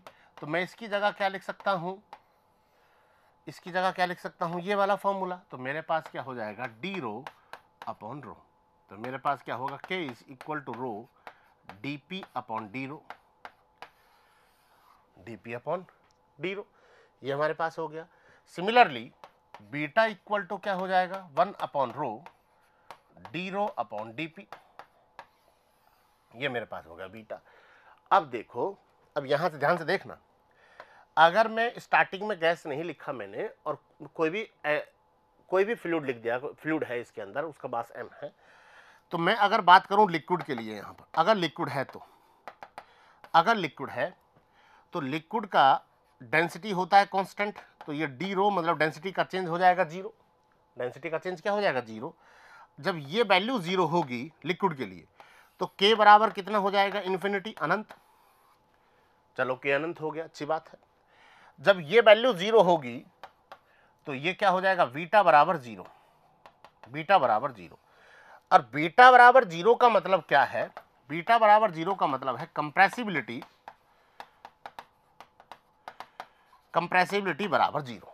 जब कंप्रेसिबिलिटी 0 है, मतलब जिस फ्लूइड को कंप्रेस नहीं किया जा सकता है उसकी कंप्रेसिबिलिटी 0 होगी। किसी भी फ्लूइड को कंप्रेस करने की क्षमता ही कंप्रेसिबिलिटी होती है, तो इसको कंप्रेस नहीं किया जा सकता है तो इसकी कंप्रेसिबिलिटी क्या होगी, 0। तो मैं लिक्विड लिखूँ ही क्यों वहां पर, जिसको कंप्रेस ही नहीं किया जा सकता, जिसकी कंप्रेसिबिलिटी 0 आएगी, उसको हम लिखेंगे क्यों। इसलिए जब इस क्वेश्चन को हम प्रूव करना स्टार्ट करेंगे तो यहां पर लिखेंगे हम गैस, और यहां पर भी लिखेंगे हम गैस। जो ये ऊपर वाला क्वेश्चन दिया हुआ है, तो इसको हम क्या लिखेंगे, गैस लिखेंगे। तो गैस लिखने के बाद इस तरह से प्रूव करेंगे। अब क्या होता है, क्लास में हम ये पढ़ते हैं, थ्योरी में हम ये पढ़ते हैं, तो इसको हमें लिखना नहीं है क्योंकि हमारा प्रूवमेंट यहीं से हो जाएगा। अननेसेसरी हमें सॉल्यूशन को आगे लंबा नहीं खींचना है, क्योंकि हमें वही करना है जो इन्होंने पूछा है। इस क्वेश्चन से हमें ये समझ में आया कि एग्जामिनर पूछता है वही लिखना है हमें, अननेसेसरी ये नहीं बढ़ाना। ये हमको आता है, हमने सोचा चलो ये भी लिख देते हैं, अच्छा एग्जामिनर भी सीखेगा, एग्जामिनर को आता है, एग्जामिनर को आता है। लेकिन ऐसा भी नहीं करना है कि भैया क्वेश्चन जो लिखा है सर ये तो आपको आता होगा, ऐसे नहीं करना है। करना है लेकिन एग्जामिनर को इस तरह से समझाना है कि जो उन्होंने पूछा है वो उसके समझ में आए। हम ऐसे नहीं कहेंगे सर मुझे ये भी आता है तो ये भी हमने लिख दिया, नहीं। आप लिखोगे तो आपका टाइम खराब होगा, आपका टाइम खराब होगा, अटेम्प्ट नहीं कर पाओगे, अटेम्प्ट नहीं कर पाओगे तो आपको मार्क्स कहाँ से मिलेंगे। तो अटेम्प्टिंग जरूरी है, जितना अटेम्प्ट करोगे उसके अकॉर्डिंग ही आपको नंबर मिलेंगे, ठीक है। तो ये क्वेश्चन था, इसको इस तरह से हमें सॉल्व करना था। इसमें जो सॉल्व हम क्लास में पढ़ते हैं, जो नोट्सों में पढ़ते हैं, जो हमारे काम की चीज़ें होती हैं, क्योंकि वहाँ से ऑब्जेक्टिव क्वेश्चंस आते हैं, तो वो हमारे काम की चीज़ है क्योंकि ऑब्जेक्टिव पर्पज से है। या फिर अगर इसी प्रूवमेंट में पूछे कि ये भी आप प्रूव करो तो आपको निकालना है, अगर पूछा ही नहीं तो हम क्यों निकालेंगे। ठीक है, एसएससी में बस यही होता है, जो पूछा है वही किया जाए तो आपके लिए बेनिफिशियल होगा, जिससे कि आप अपने समय पर पेपर को कर पाओगे। तो ये तो हमने समझने में हमें समय लगा है। मुश्किल से इस क्वेश्चन को करने में 10 मिनट भी नहीं लगेंगे। 10 मिनट तो बहुत ज़्यादा बोल दिया हमने, 10 मिनट भी नहीं लगेंगे, आसानी से क्वेश्चन होगा। तो हमने यहाँ से कहा ये क्वेश्चन पूछा गया, इसको मैं दोबारा बता देता हूँ। क्वेश्चन को करने का तरीका हम आपने देखा है कि कंप्रेसिबिलिटी क्या होती है, इसको डिफाइन करना है और ये प्रूव करना है कि आइसोथर्मल कंप्रेसिबिलिटी 1/P होता है और एडियाबेटिक कंप्रेसिबिलिटी 1/NP होता है, फिर 1/γP होता है। ये हमारे पास है। नेक्स्ट मैं प्रॉब्लम देखना चाहता हूँ कि नेक्स्ट प्रॉब्लम क्या है। नेक्स्ट प्रॉब्लम बहुत इंपॉर्टेंट प्रॉब्लम है, जो महत्वपूर्ण टॉपिक था। यहाँ से हमने जो विस्कोसिटी को हमने इंपॉर्टेंट नाम दिया था, तो इंपॉर्टेंट टॉपिक से प्रॉब्लम जनरेट हुआ है। पहला प्रॉब्लम हम प्रॉपर्टीज को देख रहे थे, प्रॉपर्टीज में ही हम आगे देख रहे हैं विस्कोसिटी को। Define and explain Newton's law of viscosity. Newton's law of viscosity को डिफाइन करो और इसको एक्सप्लेन करो। डिफाइन किस तरह से करें? हमने कहा कि sir Newton's law of viscosity का कोई प्रूवमेंट नहीं होता है, क्योंकि ये एक्सपेरिमेंटल डेटा होते हैं। एकदम क्लियर लिखते हैं, न्यूटन ने इसको एक्सपेरिमेंट किया, इस पर एक्सपेरिमेंट किया था, ये एकदम क्लियर लिखते हैं, it has been experimentally verified that, ये प्रयोग से प्रमाणित है कि, यह है प्रयोग से प्रमाणित है, ये एक्सपेरिमेंटली वेरीफाइड है कि जब किसी फ्लो में हम बाई डिस्टेंस ऊपर की तरफ जाते हैं, बाई डिस्टेंस ऊपर की तरफ जाते हैं, तो उस पर्टिकुलर पॉइंट पर, जिस लेयर पर हम जाकर रुके हैं, उस पॉइंट पर लगने वाला shear stress rate of shear strain के प्रोपोर्शनल होता है। उस पॉइंट पर लगने वाला shear stress rate of shear strain के प्रोपोर्शनल होता है, उसको हमें लिखना है और समझना है। दूसरा क्या है, न्यूमेरिकल इन्होंने पूछा है, तो न्यूमेरिकल को मैं पहले मैं इसको करूंगा, फिर न्यूमेरिकल को पढ़ूंगा और समझूंगा और समझाऊंगा आसानी से। पहले हम न्यूमेरिकल को हम इसके नीचे करेंगे, इसके नीचे ही करेंगे, जिससे हमें डेटा हमें दिखता रहे। मैं इसको करता हूं, define and explain Newton's law of viscosity. Defined and explain Newton's law of viscosity. What is the Newton's law of viscosity, इसको हमें डिफाइन करना है। तो इन्होंने एकदम क्लियर कहा है, it has been experimentally verified that, यह प्रयोग से प्रमाणित है कि the shear stress on a layer at a distance y from the surface is directly proportional to rate of shear strain और रेट ऑफ एंगुलर डिफॉर्मेशन। तो ये क्या बोल रहे हैं कि किसी भी, जब फ्लो हो रहा है, ये है डायरेक्शन ऑफ फ्लो, ये क्या है, direction of flow, direction of flow. ये बोलते हैं जब कोई फ्लो हो रहा है, उस फ्लो में मैं इस सरफेस से बाई डिस्टेंस ऊपर की तरफ गया और जिस लेयर पर जाकर रुका हूं, उस लेयर पर लगने वाला shear stress rate of shear strain के समानुपाती होता है। इन्होंने क्या कहा, shear stress is proportional to rate of shear strain D theta upon D T. चूंकि हम जानते हैं D theta upon D T is equal to D you upon D Y.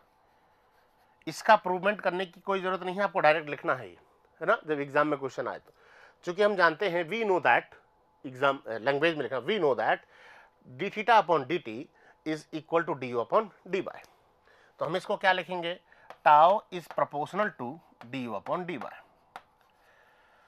हमने कहा न्यूटन ने यहां से प्रोपोर्शनलिटी जब हटाया था तो एक कांस्टेंट यूज किया था, टाउ इज इक्वल टू, इन्होंने यूज किया म्यू। हमें यहां पर क्या लिखना है, tau is equal to mu D you upon D Y, where, इस तरह से लिखना, वेयर म्यू इज, म्यू क्या होगा, mu is the coefficient of viscosity, ठीक है, और एब्सोल्यूट विस्कोसिटी और डायनेमिक विस्कोसिटी और सिंपल विस्कोसिटी। चाहे वो कोफिशिएंट ऑफ विस्कोसिटी बोले, चाहे एब्सोल्यूट विस्कोसिटी बोले, चाहे डायनेमिक विस्कोसिटी बोले, चाहे सिंपल विस्कोसिटी बोले, वो हमारे लिए क्या होगा, म्यू होगा। ये हमारे पास इसका रिलेशन निकल के आया जिन्होंने पूछा है। इस रिलेशन के साथ साथ हमें इसका ग्राफ भी बनाना है, ग्राफ भी बनाना है। ग्राफ किस तरह से बनेगा मैं आपको समझा देता हूं। इस इक्वेशन को आप तुलना करना y equal to M X से। किससे तुलना करोगे, y equal to M X से। तो y इक्वल टू जब एम एक्स से तुलना करोगे तो ये हो गया y डायरेक्शन और ये हो गया x डायरेक्शन, और ये इसका ग्राफ बना, जो इसका स्लोप है वो क्या है, m। सिमिलरली ये इक्वेशन ही है ये, बस y की जगह क्या हो गया, टाउ शियर स्ट्रेस, और x की जगह हो गया D you upon D Y. तो इसका मैं ग्राफ बनाऊंगा, आपको ये समझाना नहीं है, वहां पर आप डायरेक्ट ग्राफ बनाओगे। तो हमने कहा, क्या कहा, मैं इसका ग्राफ बनाऊंगा शियर स्ट्रेस और d you upon D y और d theta upon D t. ये इसका ग्राफ बना और ये है इसका स्लोप। ये क्या है? स्लोप। अब क्या होता है, इस स्लोप की यदि हम बात करें, यहां पर स्लोप हमेशा क्या रहता है, इस तरह के जो ग्राफ होते हैं कांस्टेंट होता है, इसलिए स्लोप भी यहां पर क्या हो जाएगा, हमने कहा स्लोप, इस तरह के ग्राफ में स्लोप क्या होता है? कांस्टेंट। और यहां पर म्यू क्या है? स्लोप। म्यू क्या है? स्लोप, इसलिए mu is remain constant.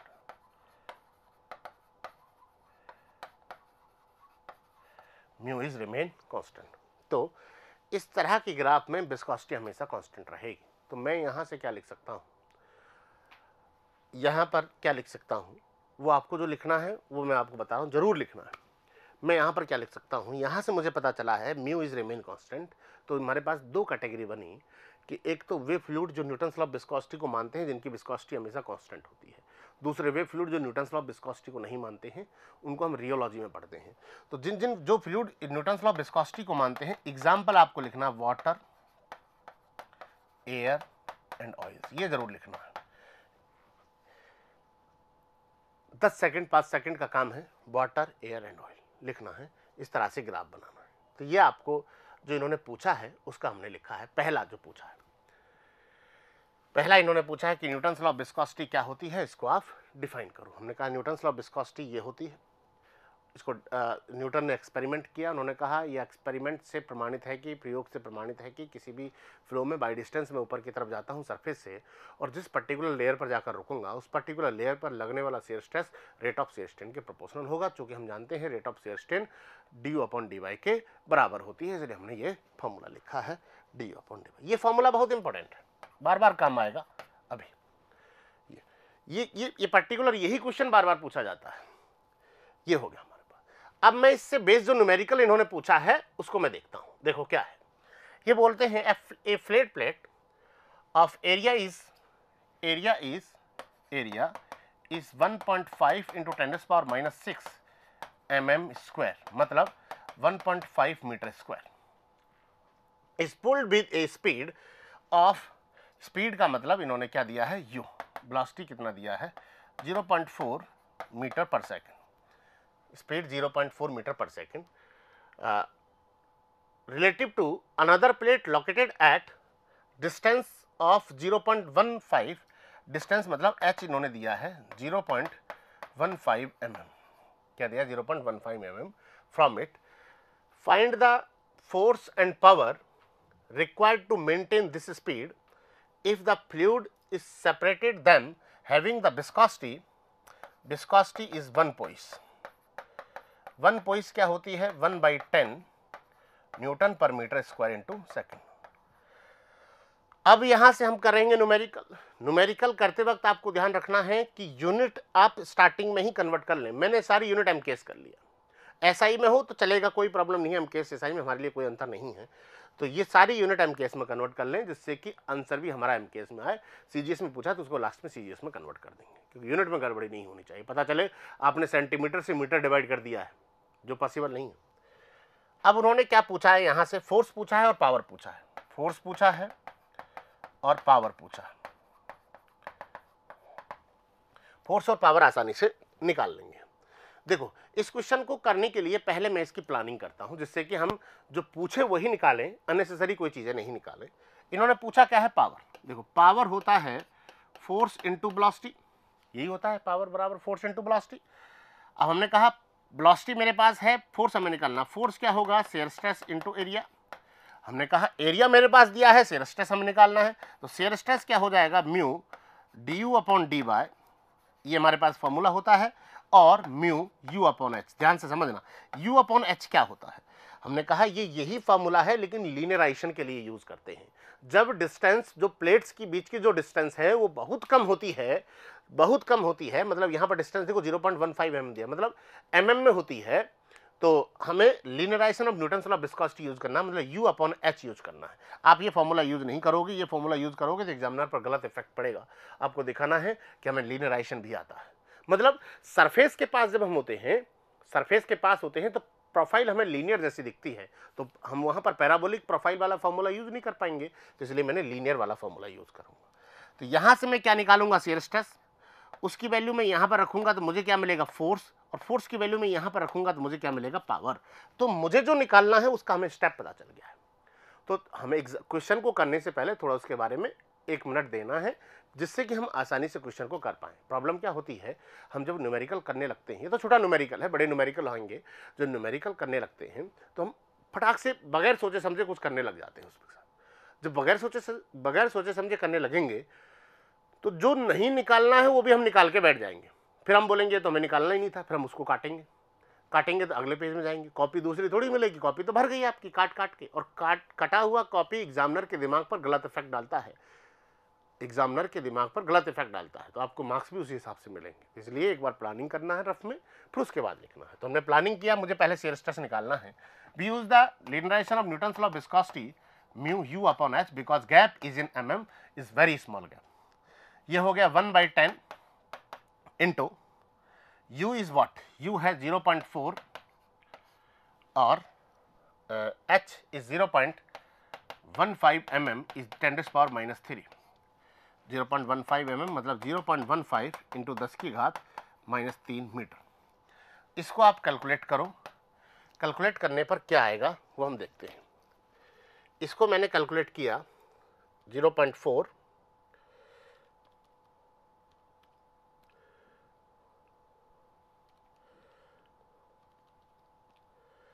To 66.67 Newton per metre square. ये हो गया इसके लिए फोर्स हो गया, शियर स्ट्रेस हो गया। ये हमने क्या निकाला है, शियर स्ट्रेस। अब आपको लिखना, we know that force is equal to shear stress into area. Shear stress क्या है, 266.67, area is 1.5 metre square, 1.5 into 1.5 equal to 400 newton. क्या हो गया, 400 न्यूटन हो गया। नेक्स्ट उन्होंने पूछा है पावर। हमने कहा power required to maintain the speed is equal to force into velocity. क्या हो जाएगा, फोर्स इंटू वेलोसिटी। फोर्स कितना है 400 और वेलोसिटी कितनी है 0.4। आंसर हो गया आपका 160 वॉट। 160 वॉट। यूनिट जरूर लिखना है, पावर क्या हो गया, वॉट। तो ये इन्होंने पूछा है, ये आसानी से आपको निकालना है। पावर पूछा था, फोर्स पूछा था, वो हमने दोनों निकाल दिए। तो इस क्वेश्चन को मैं आपको दोबारा बता देता हूँ आसानी से। कोई प्लेट है, ए प्लेट ऑफ एरिया इसका इतना दिया हुआ है, पुल्ड विद ए स्पीड जो 0.4 मीटर पर सेकेंड से चल रहा है, रिलेटिव टू अनदर प्लेट, एक दूसरे प्लेट के रिलेटिव में। दूसरे प्लेट रुका हुआ है या फिर चल रहा है, तो इससे 0.4 मीटर ज़्यादा तेजी से चल रहा है। रुका हुआ है तो इसका वेलोसिटी क्या हो जाएगा, u-0,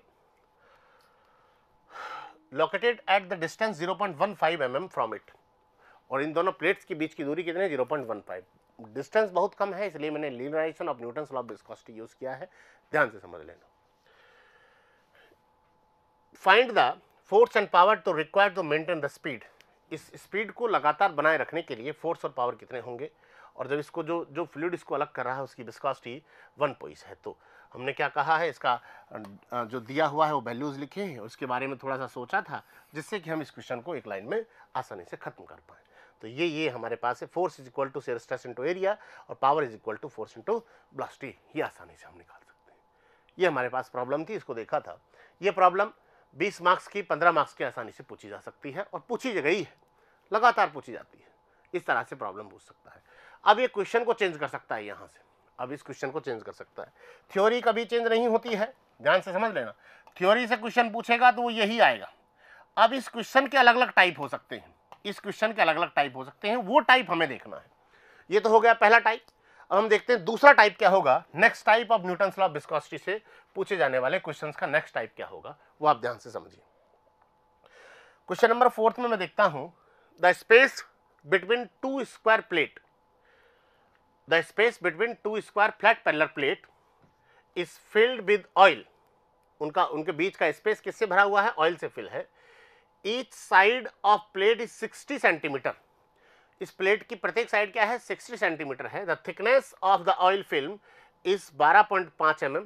इसकी जो ऑयल फिल्म है इन दोनों के बीच की, उसका थिकनेस है 12.5 mm।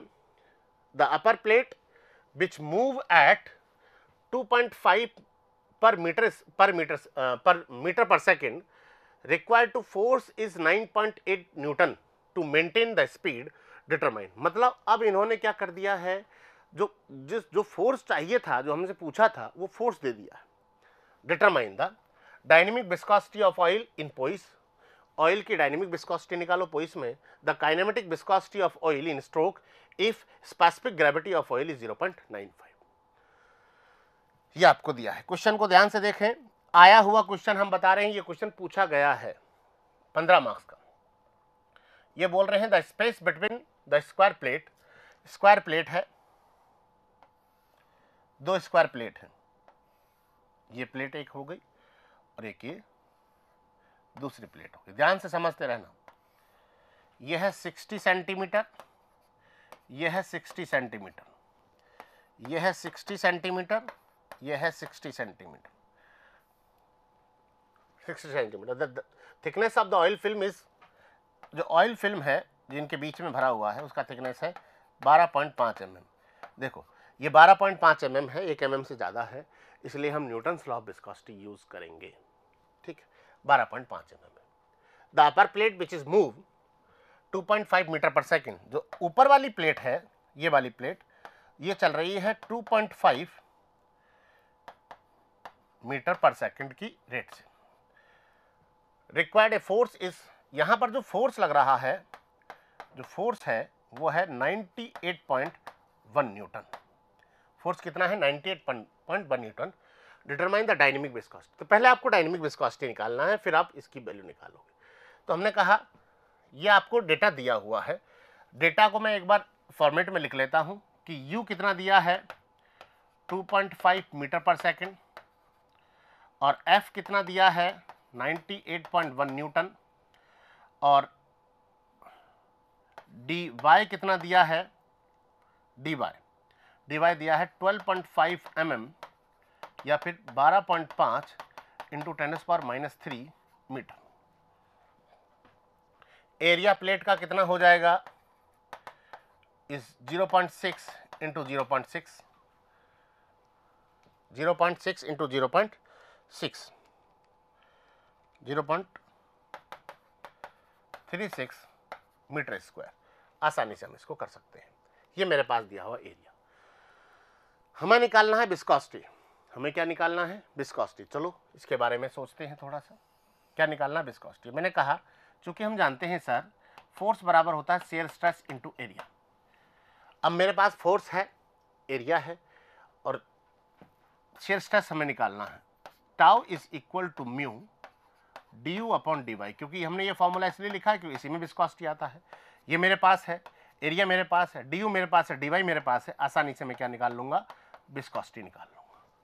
आसानी से क्या निकाल लूंगा, विस्कोसिटी निकाल लूंगा। तो हम विस्कोसिटी का कार्यक्रम करते हैं। पहला इन्होंने जो पूछा है, चूंकि हम जानते हैं फोर्स बराबर शेयर स्ट्रेस इनटू एरिया। आप लैंग्वेज में लिखना चाहो तो लैंग्वेज में लिख सकते हो। We know that force is equal to shear stress into area. और शेयर स्ट्रेस कितना दिया है, फोर्स कितना दिया, 9.81 न्यूटन। शेयर स्ट्रेस क्या हो जाएगा, mu du upon dy into area A. देखो 98.1 म्यू, du कितना हो जाएगा, du कितना हो जाएगा 2.5 माइनस 0, भाई 0 जो नीचे वाली प्लेट है उसका वेलोसिटी हमने क्या मान लिया, 0। और dy कितना है, 12 mm, 12.5 into 10⁻³ into area 0.36 into area क्या है, 0.36 इनका एरिया है। यहां से जब मैं इसको कैलकुलेट करूंगा, यहां से जब मैं इसको कैलकुलेट करूंगा तो मेरे पास इसकी जो वैल्यू आएगी विस्कोसिटी, इसकी विस्कोसिटी आएगी 1.3625 newton per metre square into second. ये मेरे पास क्या आया, विस्कोसिटी आया। इसको जब हमने कैलकुलेट किया, हमें किस में निकालना है, पोइस में। तो चूंकि हम जानते हैं ध्यान से समझना, क्योंकि हम जानते हैं कि 1 पोइस is equal to 1/10 Newton per metre square into second. तो हमें क्या करना है कि मैंने यहां से क्या कर दिया, newton per metre square into second is equal to 10 poise, यही हो जाएगा ना। तो इसकी जगह मैं लिख दूंगा 10 पोइस, मतलब इसकी जगह मैं क्या लिख दूं, 10 पोइस। क्या लिख दूं, 10 पोइस। तो हमारे पास क्या हो जाएगा, हमारे पास क्या हो जाएगा सर, ये म्यू बराबर 10 से करूंगा 2.625 पोइस। ये मेरे पास इसका वैल्यू निकल कर आ गया 13.625 पोइस। ये मेरे पास वैल्यू निकल के आया किसका, जो इन्होंने पूछा है, the dynamic viscosity of oil in poise 13.625। 13 इसका आंसर क्या हो जाएगा, 13.625 पोइस। अब इन्होंने दूसरा क्या पूछा, take the viscosity of oil, take the kinematic viscosity of oil in stroke if the specific gravity of oil is 0.95। देखो स्पेसिफिक ग्रेविटी दे दिया, जो हमने पहले बोला था कि बगैर आप प्रॉपर्टीज के वैल्यू नहीं निकाल पाओगे अगले क्वेश्चनों में। तो इन्होंने क्या कहा है कि काइनेमेटिक विस्कोसिटी निकालो, यहां पर निकाल रहा हूं मैं दूसरा प्रॉब्लम, दूसरे प्रॉब्लम को मैं यहां पर सॉल्व कर रहा हूं। काइनेमेटिक विस्कोसिटी निकालना है, काइनेमेटिक विस्कोसिटी निकालना है, और उन्होंने स्पेसिफिक ग्रेविटी कितना दिया है, 0.95 दिया है। ध्यान से समझें, देखो काइनेमेटिक विस्कोसिटी किस तरह से निकलता है। हमने कहा काइनेमेटिक विस्कोसिटी होता है dynamic viscosity upon density. Dynamic viscosity आपके पास है और डेंसिटी आपको चाहिए। मैंने कहा डेंसिटी मैं यहां से निकाल लूंगा आसानी से, डेंसिटी मैं यहां से निकाल लूंगा। डेंसिटी क्या हो जाएगा कि स्पेसिफिक ग्रेविटी क्या होता है, density of fluid upon density of standard fluid. Standard fluid कौन है, वाटर, इसका डेंसिटी कितना हो जाएगा 1000 किलोग्राम पर मीटर क्यूब। तो डेंसिटी ऑफ फ्लूइड कितना हो जाएगा, स्पेसिफिक ग्रेविटी आपको कितना दिया है 0.95, तो ये हो जाएगा 0.95 into 1000 equal to 950 kilogram per metre cube. आप डायरेक्ट लिखना है, आपको डायरेक्ट लिखना है, तो मैं यहां से क्या कर दूंगा, इसलिए density is equal to 0.95 into 1000 equal to 950 kilogram per metre cube. तो हम जानते हैं, we know that specific gravity is equal to dynamic viscosity upon density. Dynamic viscosity is 1.3625 newton per metre square into second, and that is 950।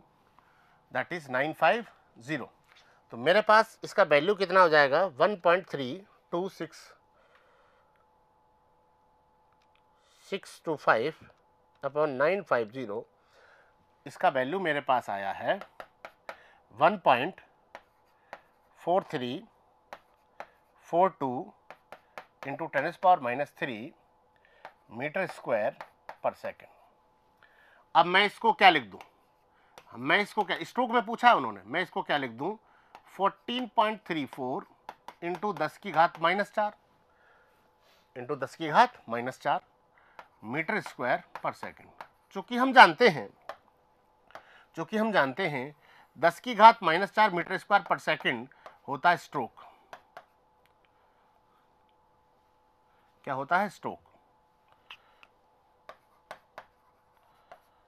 क्या होता है, strokes. तो हमारे पास kinematic viscosity is 14.34 strokes हो गया। क्या हो गया, 14.34 स्ट्रोक्स हो गया। तो ये मेरे पास आंसर निकल के आया, ये मेरे पास आंसर निकल के आया। क्या पूछा है, स्ट्रोक्स में इन्होंने आंसर पूछा है, तो हमारे पास हो जाएगा 14.34 स्ट्रोक्स, 14.34 स्ट्रोक्स। ये मेरे पास प्रॉब्लम हो गया। तो क्वेश्चन को ध्यान से समझना, बहुत सिंपल प्रॉब्लम है, वो हमने किया है। दो प्लेट हैं, स्क्वायर 60 सेंटीमीटर इंटू 60 सेंटीमीटर, इन दोनों के बीच का डिस्टेंस है 12.5 mm। एक प्लेट के लिए जो फोर्स रिक्वायर्ड है वो है 19.1 और वेलोसिटी दिया है 2.5। आया हुआ क्वेश्चन है, पूछा जाता है, ध्यान से समझ लेना। विस्कोसिटी पूछा है और काइनेमेटिक विस्कोसिटी पूछा है। डायनेमिक विस्कोसिटी आपको स्पेसिफिक ग्रेविटी दिया हुआ था, स्पेसिफिक ग्रेविटी से आप स्पेसिफिक ग्रेविटी दिया हुआ था, यहाँ से डेंसिटी निकालोगे, यहाँ पर फोर्स दिया हुआ है, इससे विस्कोसिटी निकालोगे। इस तरह का क्वेश्चन पूछा जाते हैं, ये हमारे पास प्रॉब्लम है। अब ये तो हो गया दूसरा टाइप। नेक्स्ट टाइप और देखता हूँ इसी तरह से, तो यहाँ से जो क्वेश्चन पूछे जाते हैं उनकी नेक्स्ट टाइप क्या होगी, न्यूटन्स लॉ ऑफ विस्कोसिटी से पूछे जाने वाले क्वेश्चंस की नेक्स्ट टाइप। मेरे पास क्या होगा, एक रेक्टेंगुलर प्लेन है, एक प्लेट है, 0.50 मीटर और 0.50 मीटर डायमेंशन है उसका, weighting of 50 newton, side down on an inclined plane, making an angle is 30 with the horizontal से 30 डिग्री एंगल बनाता है। At a velocity of 1.75 metre per second, if the 2 metre gap between the plate and inclined surface, यदि plate और inclined surface के बीच का gap 2 mm है, surface filled with a lubricating oil, find the viscosity and express in Poise as well as Newton second per meter square। इसका viscosity निकालो Newton second पर metre square और पोइस दोनों में। ध्यान से समझना क्या पूछा उन्होंने। एक इंक्लाइंडेड सरफेस है जो हॉरिजॉन्टल से 30 डिग्री पर इंक्लाइंडेड है, 30 डिग्री पर इंक्लाइंडेड है। यहां पर एक बॉडी है, एक ये बॉडी है कोई, जो कितने बाई कितने की है, 50, इसको चलो स्क्वायर में बना देते हैं। ये कोई बॉडी है,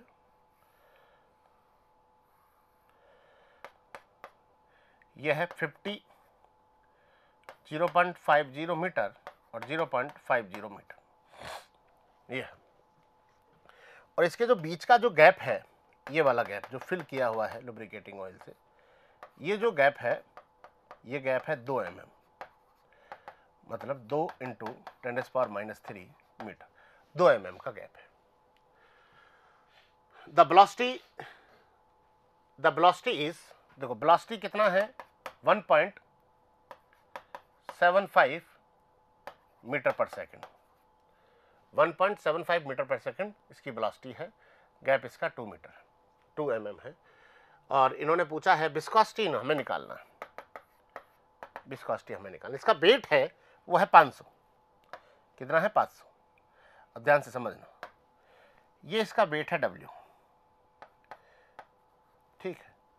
यहां से ये बनेगा W cos थीटा, एंगल आ रहा है ना, W cos थीटा, और यहां से बनेगा W sin थीटा एंगल, ये W cos थीटा और W sin theta angle.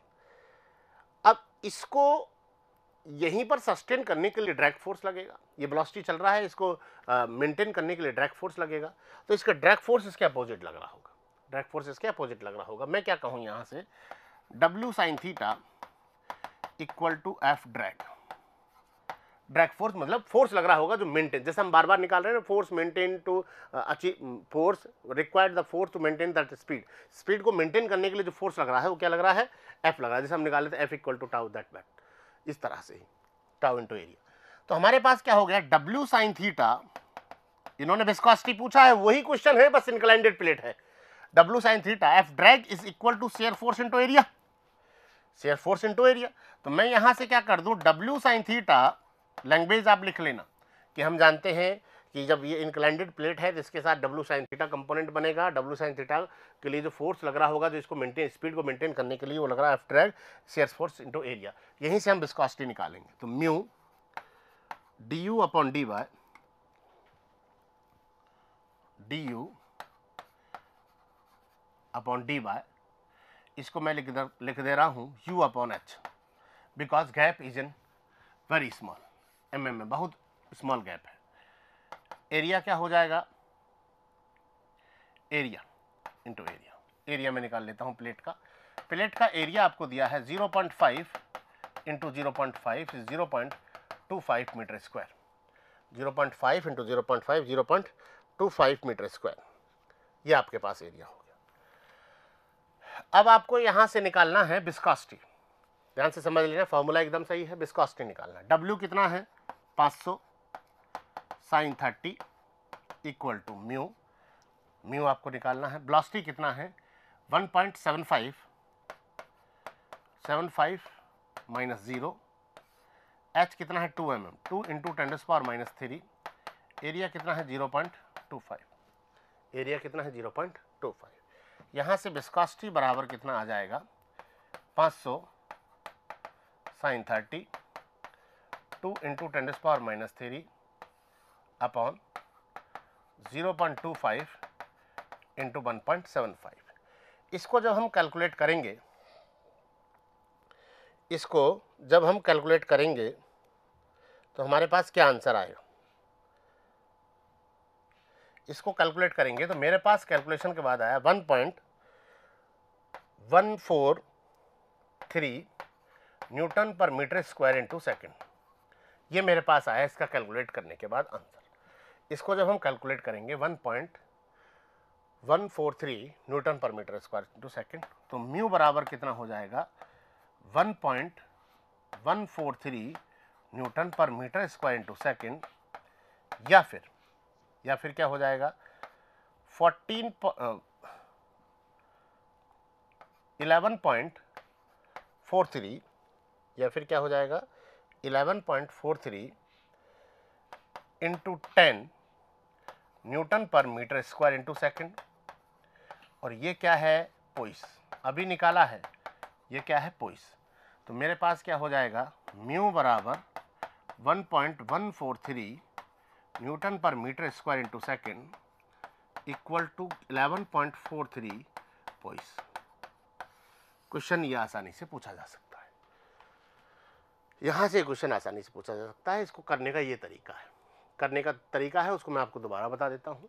Question का नेक्स्ट टाइप है जो न्यूटन्स लॉ ऑफ विस्कोसिटी से जो जितने टाइप के क्वेश्चंस पूछे जा सकते हैं उनका नेक्स्ट टाइप है। मेरे पास क्या था, एक रेक्टेंगुलर प्लेट थी जो 0.5 मीटर इंटू 0.5 मीटर इसका डायमेंशन था। उसका जो वेट था वो है 500 newton. Side down on inclined plate making an angle 30 degree angle बना रहा है और नीचे की तरफ जा रहा है, वो जा रहा है with the horizontal the velocity of 1.75 meter if the gap is 2 mm, if the 2 mm gap between the plate and inclined surface filled with the lubricating oil, find the its viscosity expressed in poise and as well as Newton per second square, Newton second पर metre square. इसमें आप पोइस में या फिर Newton second pascal into second में आप निकालो क्या विस्कोसिटी, ये डेटा आपको दिया है। हम जानते हैं कि जो नीचे की तरफ W का जो कंपोनेंट लग रहा है वो किसके बराबर होगा, ड्रैग फोर्स के। तो force maintain to require this speed, जैसा अभी प्रीवियस प्रॉब्लम में पूछा था, वही है, बस ये फोर्स की वैल्यू दे दिया उन्होंने दूसरे फॉर्म में। तो हमने यहाँ से शेयर स्ट्रेस इंटू एरिया रखा, यहाँ से म्यू की वैल्यू मैंने निकाला और उसको मैंने पोइस में कन्वर्ट कर दिया। मुश्किल से 5 मिनट का प्रॉब्लम नहीं है, 5 मिनट भी नहीं लगेंगे, आसानी से हम इसको कर पाएंगे। ये हमारे पास नेक्स्ट स्टेप था, मतलब तीसरा टाइप था जो क्वेश्चंस यहाँ से पूछे जाते हैं। इसके 2 टाइप्स और बनते हैं, उनको हम देखते हैं। नेक्स्ट टाइप क्या होगा वो आप देखिए।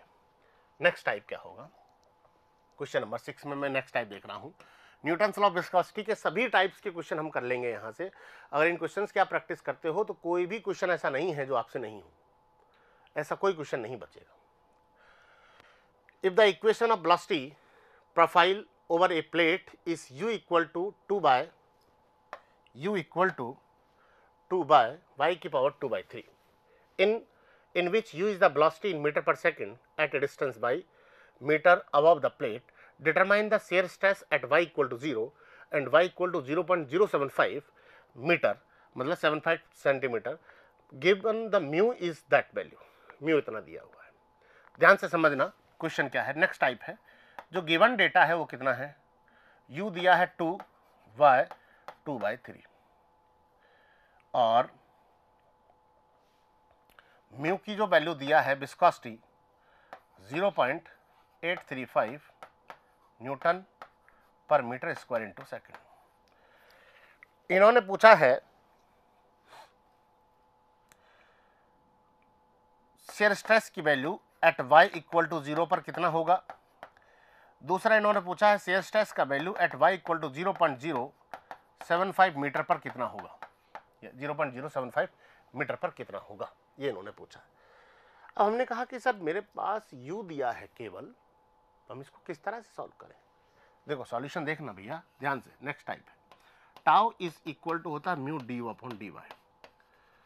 अब ये d you upon D y की वैल्यू चाहिए थी, लेकिन आपको यू दिया है, तो आपको यू है वो दिया है 2y/3। इसको जब मैं डिफ्रेंशिएट करूंगा तो D you upon D why he तो निकल के आएगा।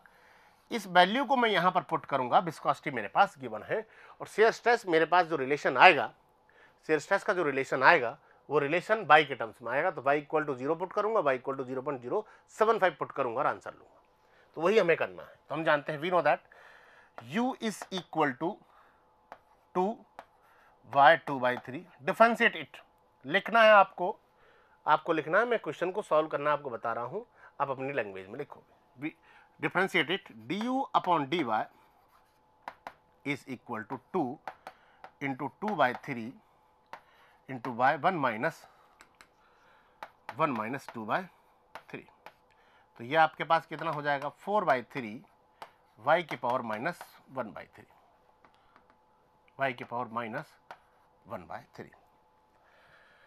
Share stress is equal to, we know that कि shear stress is equal to mu D you upon D y. According to Newton's law of viscosity we use the formula shear stress is equal to D you upon D Y. तो हमने यहां से क्या लिखा, mu की value कितनी है जी, mu की वैल्यू है 0.835 इंटू 4/3 y की पावर माइनस 1/3, y की पावर माइनस 1/3। ये आपके पास इक्वेशन है। इसको आप इस तरह से भी लिख सकते हो, 0.835 इंटू 4 3 y की पावर 1/3, y की पावर 1/3। हमें शेयर स्ट्रेस निकालना है। मैंने कहा shear stress at y equal to 0। तो shear stress at y equal to 0 that is infinity, अनंत होगा, क्योंकि ये क्या हो गया 0 होते ये क्या हो जाएगा, अनंत हो जाएगा। हमने कहा shear stress at y equal to 0.075 metre. तो हमने कहा shear stress at y equal to 0.075 metre that is 0.835 into 4 upon 3 0.075 की पावर 1/3, 0.075 की पावर 1/3। इसको जब मैं कैलकुलेट करूंगा तो मेरे पास आंसर क्या आएगा वो आप देखिए। जब मैं इसको कैलकुलेट करूंगा तो मेरे पास आएगा answer 2.64 Newton per metre square. जब मैं इसको कैलकुलेट करूंगा तो मेरे पास आंसर क्या आएगा 2.64 न्यूटन पर मीटर स्क्वायर। जब इसके अंदर हम फॉर्मूला रखेंगे, फॉर्मूले के अंदर वैल्यू रखेंगे 0.075, ये मेरे पास है। तो हमने यहाँ से क्या कहा, ये नेक्स्ट टाइप था। इस टाइप में क्या दिया हुआ था, वेलोसिटी प्रोफाइल दिया हुआ है, विस्कोसिटी दिया हुआ है, तो शेयर स्ट्रेस पूछा अलग अलग पॉइंट पर, क्योंकि ये y का फंक्शन हो जाएगा। क्योंकि किसका फंक्शन हो जाएगा, y का फंक्शन हो जाएगा।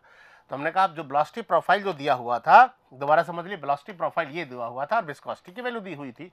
तो मैंने यहाँ शेयर स्ट्रेस निकालने के लिए डी अपॉन डी वाई की वैल्यू चाहिए थी, तो मैंने इसको डिफरेंशिएट कर लिया। डिफरेंशिएट करने के बाद ये इक्वेशन बनी, इस इक्वेशन में मैंने वैल्यू पुट किया, तो हमारे पास अलग अलग वैल्यूज़ मेरे पास निकल के आई। ये वैल्यूज़ निकल के आई और ये वैल्यू निकल के आई। ये हमारे पास टाइप था जो न्यूटन्स लॉ ऑफ विस्कोसिटी से पूछा जा सकता है। न्यूटन्स लॉ ऑफ विस्कोसिटी से जो पूछे जाने वाले क्वेश्चंस हैं उनका नेक्स्ट टाइप और देखता हूं, फाइनल टाइप, मतलब ये लास्ट टाइप होगा जो न्यूटन्स लॉ ऑफ विस्कोसिटी से पूछा जा सकता है। अच्छा क्वेश्चन बनता है, लेंथी क्वेश्चन बनता है, 15 नहीं कम से कम 20 या 30 मार्क्स का पूछेगा अगर पूछेगा तो। चलो वो प्रॉब्लम हम देखते हैं। जो नेक्स्ट प्रॉब्लम है, जो नेक्स्ट टाइप हमने बोला था, ये लास्ट टाइप है जो न्यूटन्स लॉ ऑफ विस्कोसिटी से प्रॉब्लम पूछे जा सकते हैं। ये बड़ा टाइप है, मतलब बड़ा क्वेश्चन बनेगा, 15 मार्क्स 20 मार्क्स 30 मार्क्स का पूछ सकता है, इसमें कुछ और जोड़ के। ये क्या बोला है, two large plane surfaces are 2.4 centimetre apart. दो लार्ज प्लेन सरफेस हैं, उन दोनों के बीच का गैप 2.4 सेंटीमीटर है। The space between the surfaces is filled with glycerine. इन दोनों के बीच का जो स्पेस है वो ग्लिसरीन से फिल किया हुआ है। What force is required to drag a very thin plate, the surface area 0.5 metre square. इस थिन प्लेट का जो सरफेस एरिया है वो 0.5 स्क्वायर मीटर है। Between two large plane surfaces at speed is 0.6 metre per second, जिसकी speed 0.6 metre per second है। इन्होंने दो कंडीशन पूछा है। पहला, the thin plate is in the middle of the two plane surfaces, यदि ये थिन प्लेट दो सर्फेसेस के बीच में रखी हुई है। या फिर दूसरा पूछा है the thin plate is at a distance 0.8 centimetre from one of the plane surface, एक प्लेन सरफेस से 0.8 सेंटीमीटर पर रख दी गई है। तो आप इसमें जो फोर्स चाहिए वो फोर्स आप निकालो। The take the dynamic viscosity of glycerine is 8.10 into 10⁻⁻1 newton per metre square into second. तो एक क्वेश्चन को किस तरह से करना है वो आप समझें। पहले मैं आपको गिवन डेटा लिख देता हूँ। गिवन क्या क्या है जो चाहिएगा हमें। इन्होंने कहा है इन दोनों के बीच का जो गैप है वो कितना है 2.h, टोटल h कितना है 2.4 centimetre. The space between the field at the dead force required, और जो थिन प्लेट का जो एरिया है वो है 0.5 मीटर स्क्वायर, इसका एरिया 0.5 मीटर स्क्वायर है।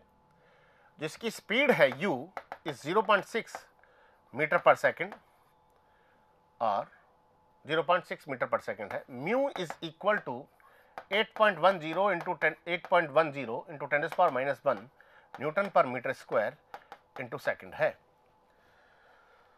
तो आप ड्रैग फोर्सेस निकालें, फोर्सेस की वैल्यू निकालें जब the thin plate is middle of the two plane surfaces. मतलब पहला क्या है कि आपको लिखना है when the thin plate is in the middle of the two plane surfaces, दो प्लेन सर्फेसेस के मिडिल में है। मतलब ये जो प्लेन सरफेस है ये वाली सरफेस और ये वाली सरफेस, ध्यान से समझना। इन दोनों के बीच का जो गैप है वो है 2.4 मीटर। ये जो h है ना, ये वाला h, ये टोटल h है, ये वाला h 2.4 मीटर। आपने इस प्लेट को जो अंदर रखा था थिन प्लेट, इसको रख दिया मिडिल में। अब मिडिल में रख दिया, मिड में रख दिया, तो ये कितना हो जाएगा 2.4 सेंटीमीटर है, 2.4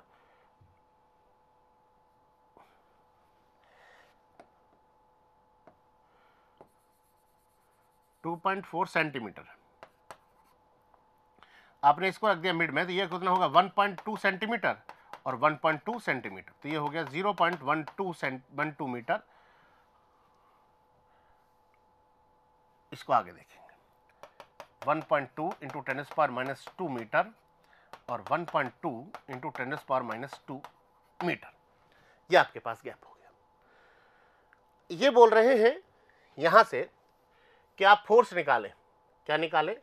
what force is required to drag very thin plate, surface area is that, इसका सरफेस एरिया है। मैंने कहा जो इसकी प्लेन की जो प्लेट की थिकनेस है उसको मैंने नेग्लिजिबल माना है। Assume the thickness of the plate, very thin plate is negligible. जो कंसीडर नहीं करेंगे तभी तो 1.2 कर पाओगे, बाकी थिन प्लेट का थिकनेस आ जाएगा तो प्रॉब्लम होगी। तो हमने यहां से क्या कहा कि जो यहां पर फोर्स होगा टोटल, वो होगा नीचे की साइड से लगने वाला फोर्स और ऊपर के साइड से। Force on the upper side, ये हो गया फोर्स, टोटल फोर्स हो जाएगा अपर साइड से फोर्स, और ये है लोअर साइड का फोर्स। ध्यान से समझ लेना। हमने क्या कहा कि जो टोटल जो फोर्स होगा वो होगा F1 प्लस F2। ये होगा force on thin plate in upper side, force on thin plate in lower side. इसके नीचे और ऊपर इन दोनों को हमें जोड़ना है। तो हमने पहले मैं ऊपर वाला फोर्स निकालता हूँ, F1 निकाल लो। ठीक है, ये आपको लैंग्वेज में लिखना है, मैं समझा रहा हूँ। F1 क्या हो जाएगा, shear stress τ1 into area, area fix है। अब शेयर स्ट्रेस कितना है सर? शेयर स्ट्रेस है mu du upon dy into area, mu du upon dy into area. तो F1 is mu is what 8.10 into 10⁻⁻1 और du कितना है, du कितना है जी, देखो du कितना है, वेलोसिटी, u वेलोसिटी है 0.6 मीटर पर सेकेंड। तो du हो जाएगा 0.6 माइनस 0। नीचे जो फ्लूइड है वो क्या है, रेस्ट कंडीशन में, तो इसका वेलोसिटी क्या होगा 0.6 माइनस 0, मतलब 0.6 du दिया है। और डी वाई कितना हो जाएगा, डी वाई कितना हो जाएगा 1.2 इंटू 10⁻⁻² इंटू एरिया कितना हो जाएगा जी, एरिया है 0.5, एरिया कितना हो गया 0.5।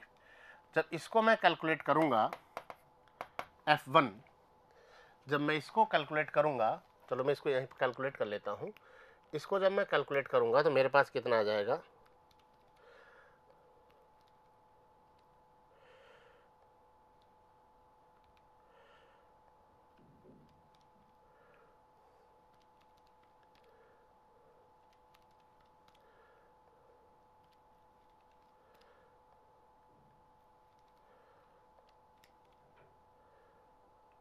इसको जब मैं कैलकुलेट करूंगा मेरे पास है 20.25 न्यूटन। ये तो हो गया F1। अब F2 कितना हो जाएगा, ये तो हो गया F1। अब मैं निकालू यहां से F2, F2 कितना हो जाएगा, F2 होगा shear stress 2 into area. F2 बराबर क्या हो जाएगा, shear stress mu du upon dy into area. F2 बराबर क्या हो जाएगा, mu 8.10 into 10⁻⁻1 into 0.6 - 0 upon gap कितना है, ये तो देखो ये तो है अपर साइड से ये वाला और लोअर साइड से ये वाला, ये लोअर गैप यहाँ भी कितना है 1.2 इंटू 10⁻⁻2 मीटर इंटू 0.5। तो F2 हमारे पास कितना हो गया, वही 20.25 न्यूटन, 24.25 न्यूटन। टोटल ड्रैग जब प्लेट F1 प्लस F2 हो जाएगा, टोटल फोर्स कितना हो जाएगा F1 प्लस F2, ये कितना होगा 20.25 प्लस 20.25 दैट इज 40.5 न्यूटन। जब प्लेट मिड में रखी हुई है, जब प्लेट कहां पर है, मिड में है। ये तो हो गया पहला प्रॉब्लम। दूसरा प्रॉब्लम क्या बन सकता है, दूसरा प्रॉब्लम क्या पूछा है इन्होंने, the thin plate is eight distance of 0.8 centimetre from the one of the plate surface. Plate surface से किसी एक प्लेट सरफेस से 0.8 मीटर पर, कितना है 0.8 सेंटीमीटर पर रखी हुई है।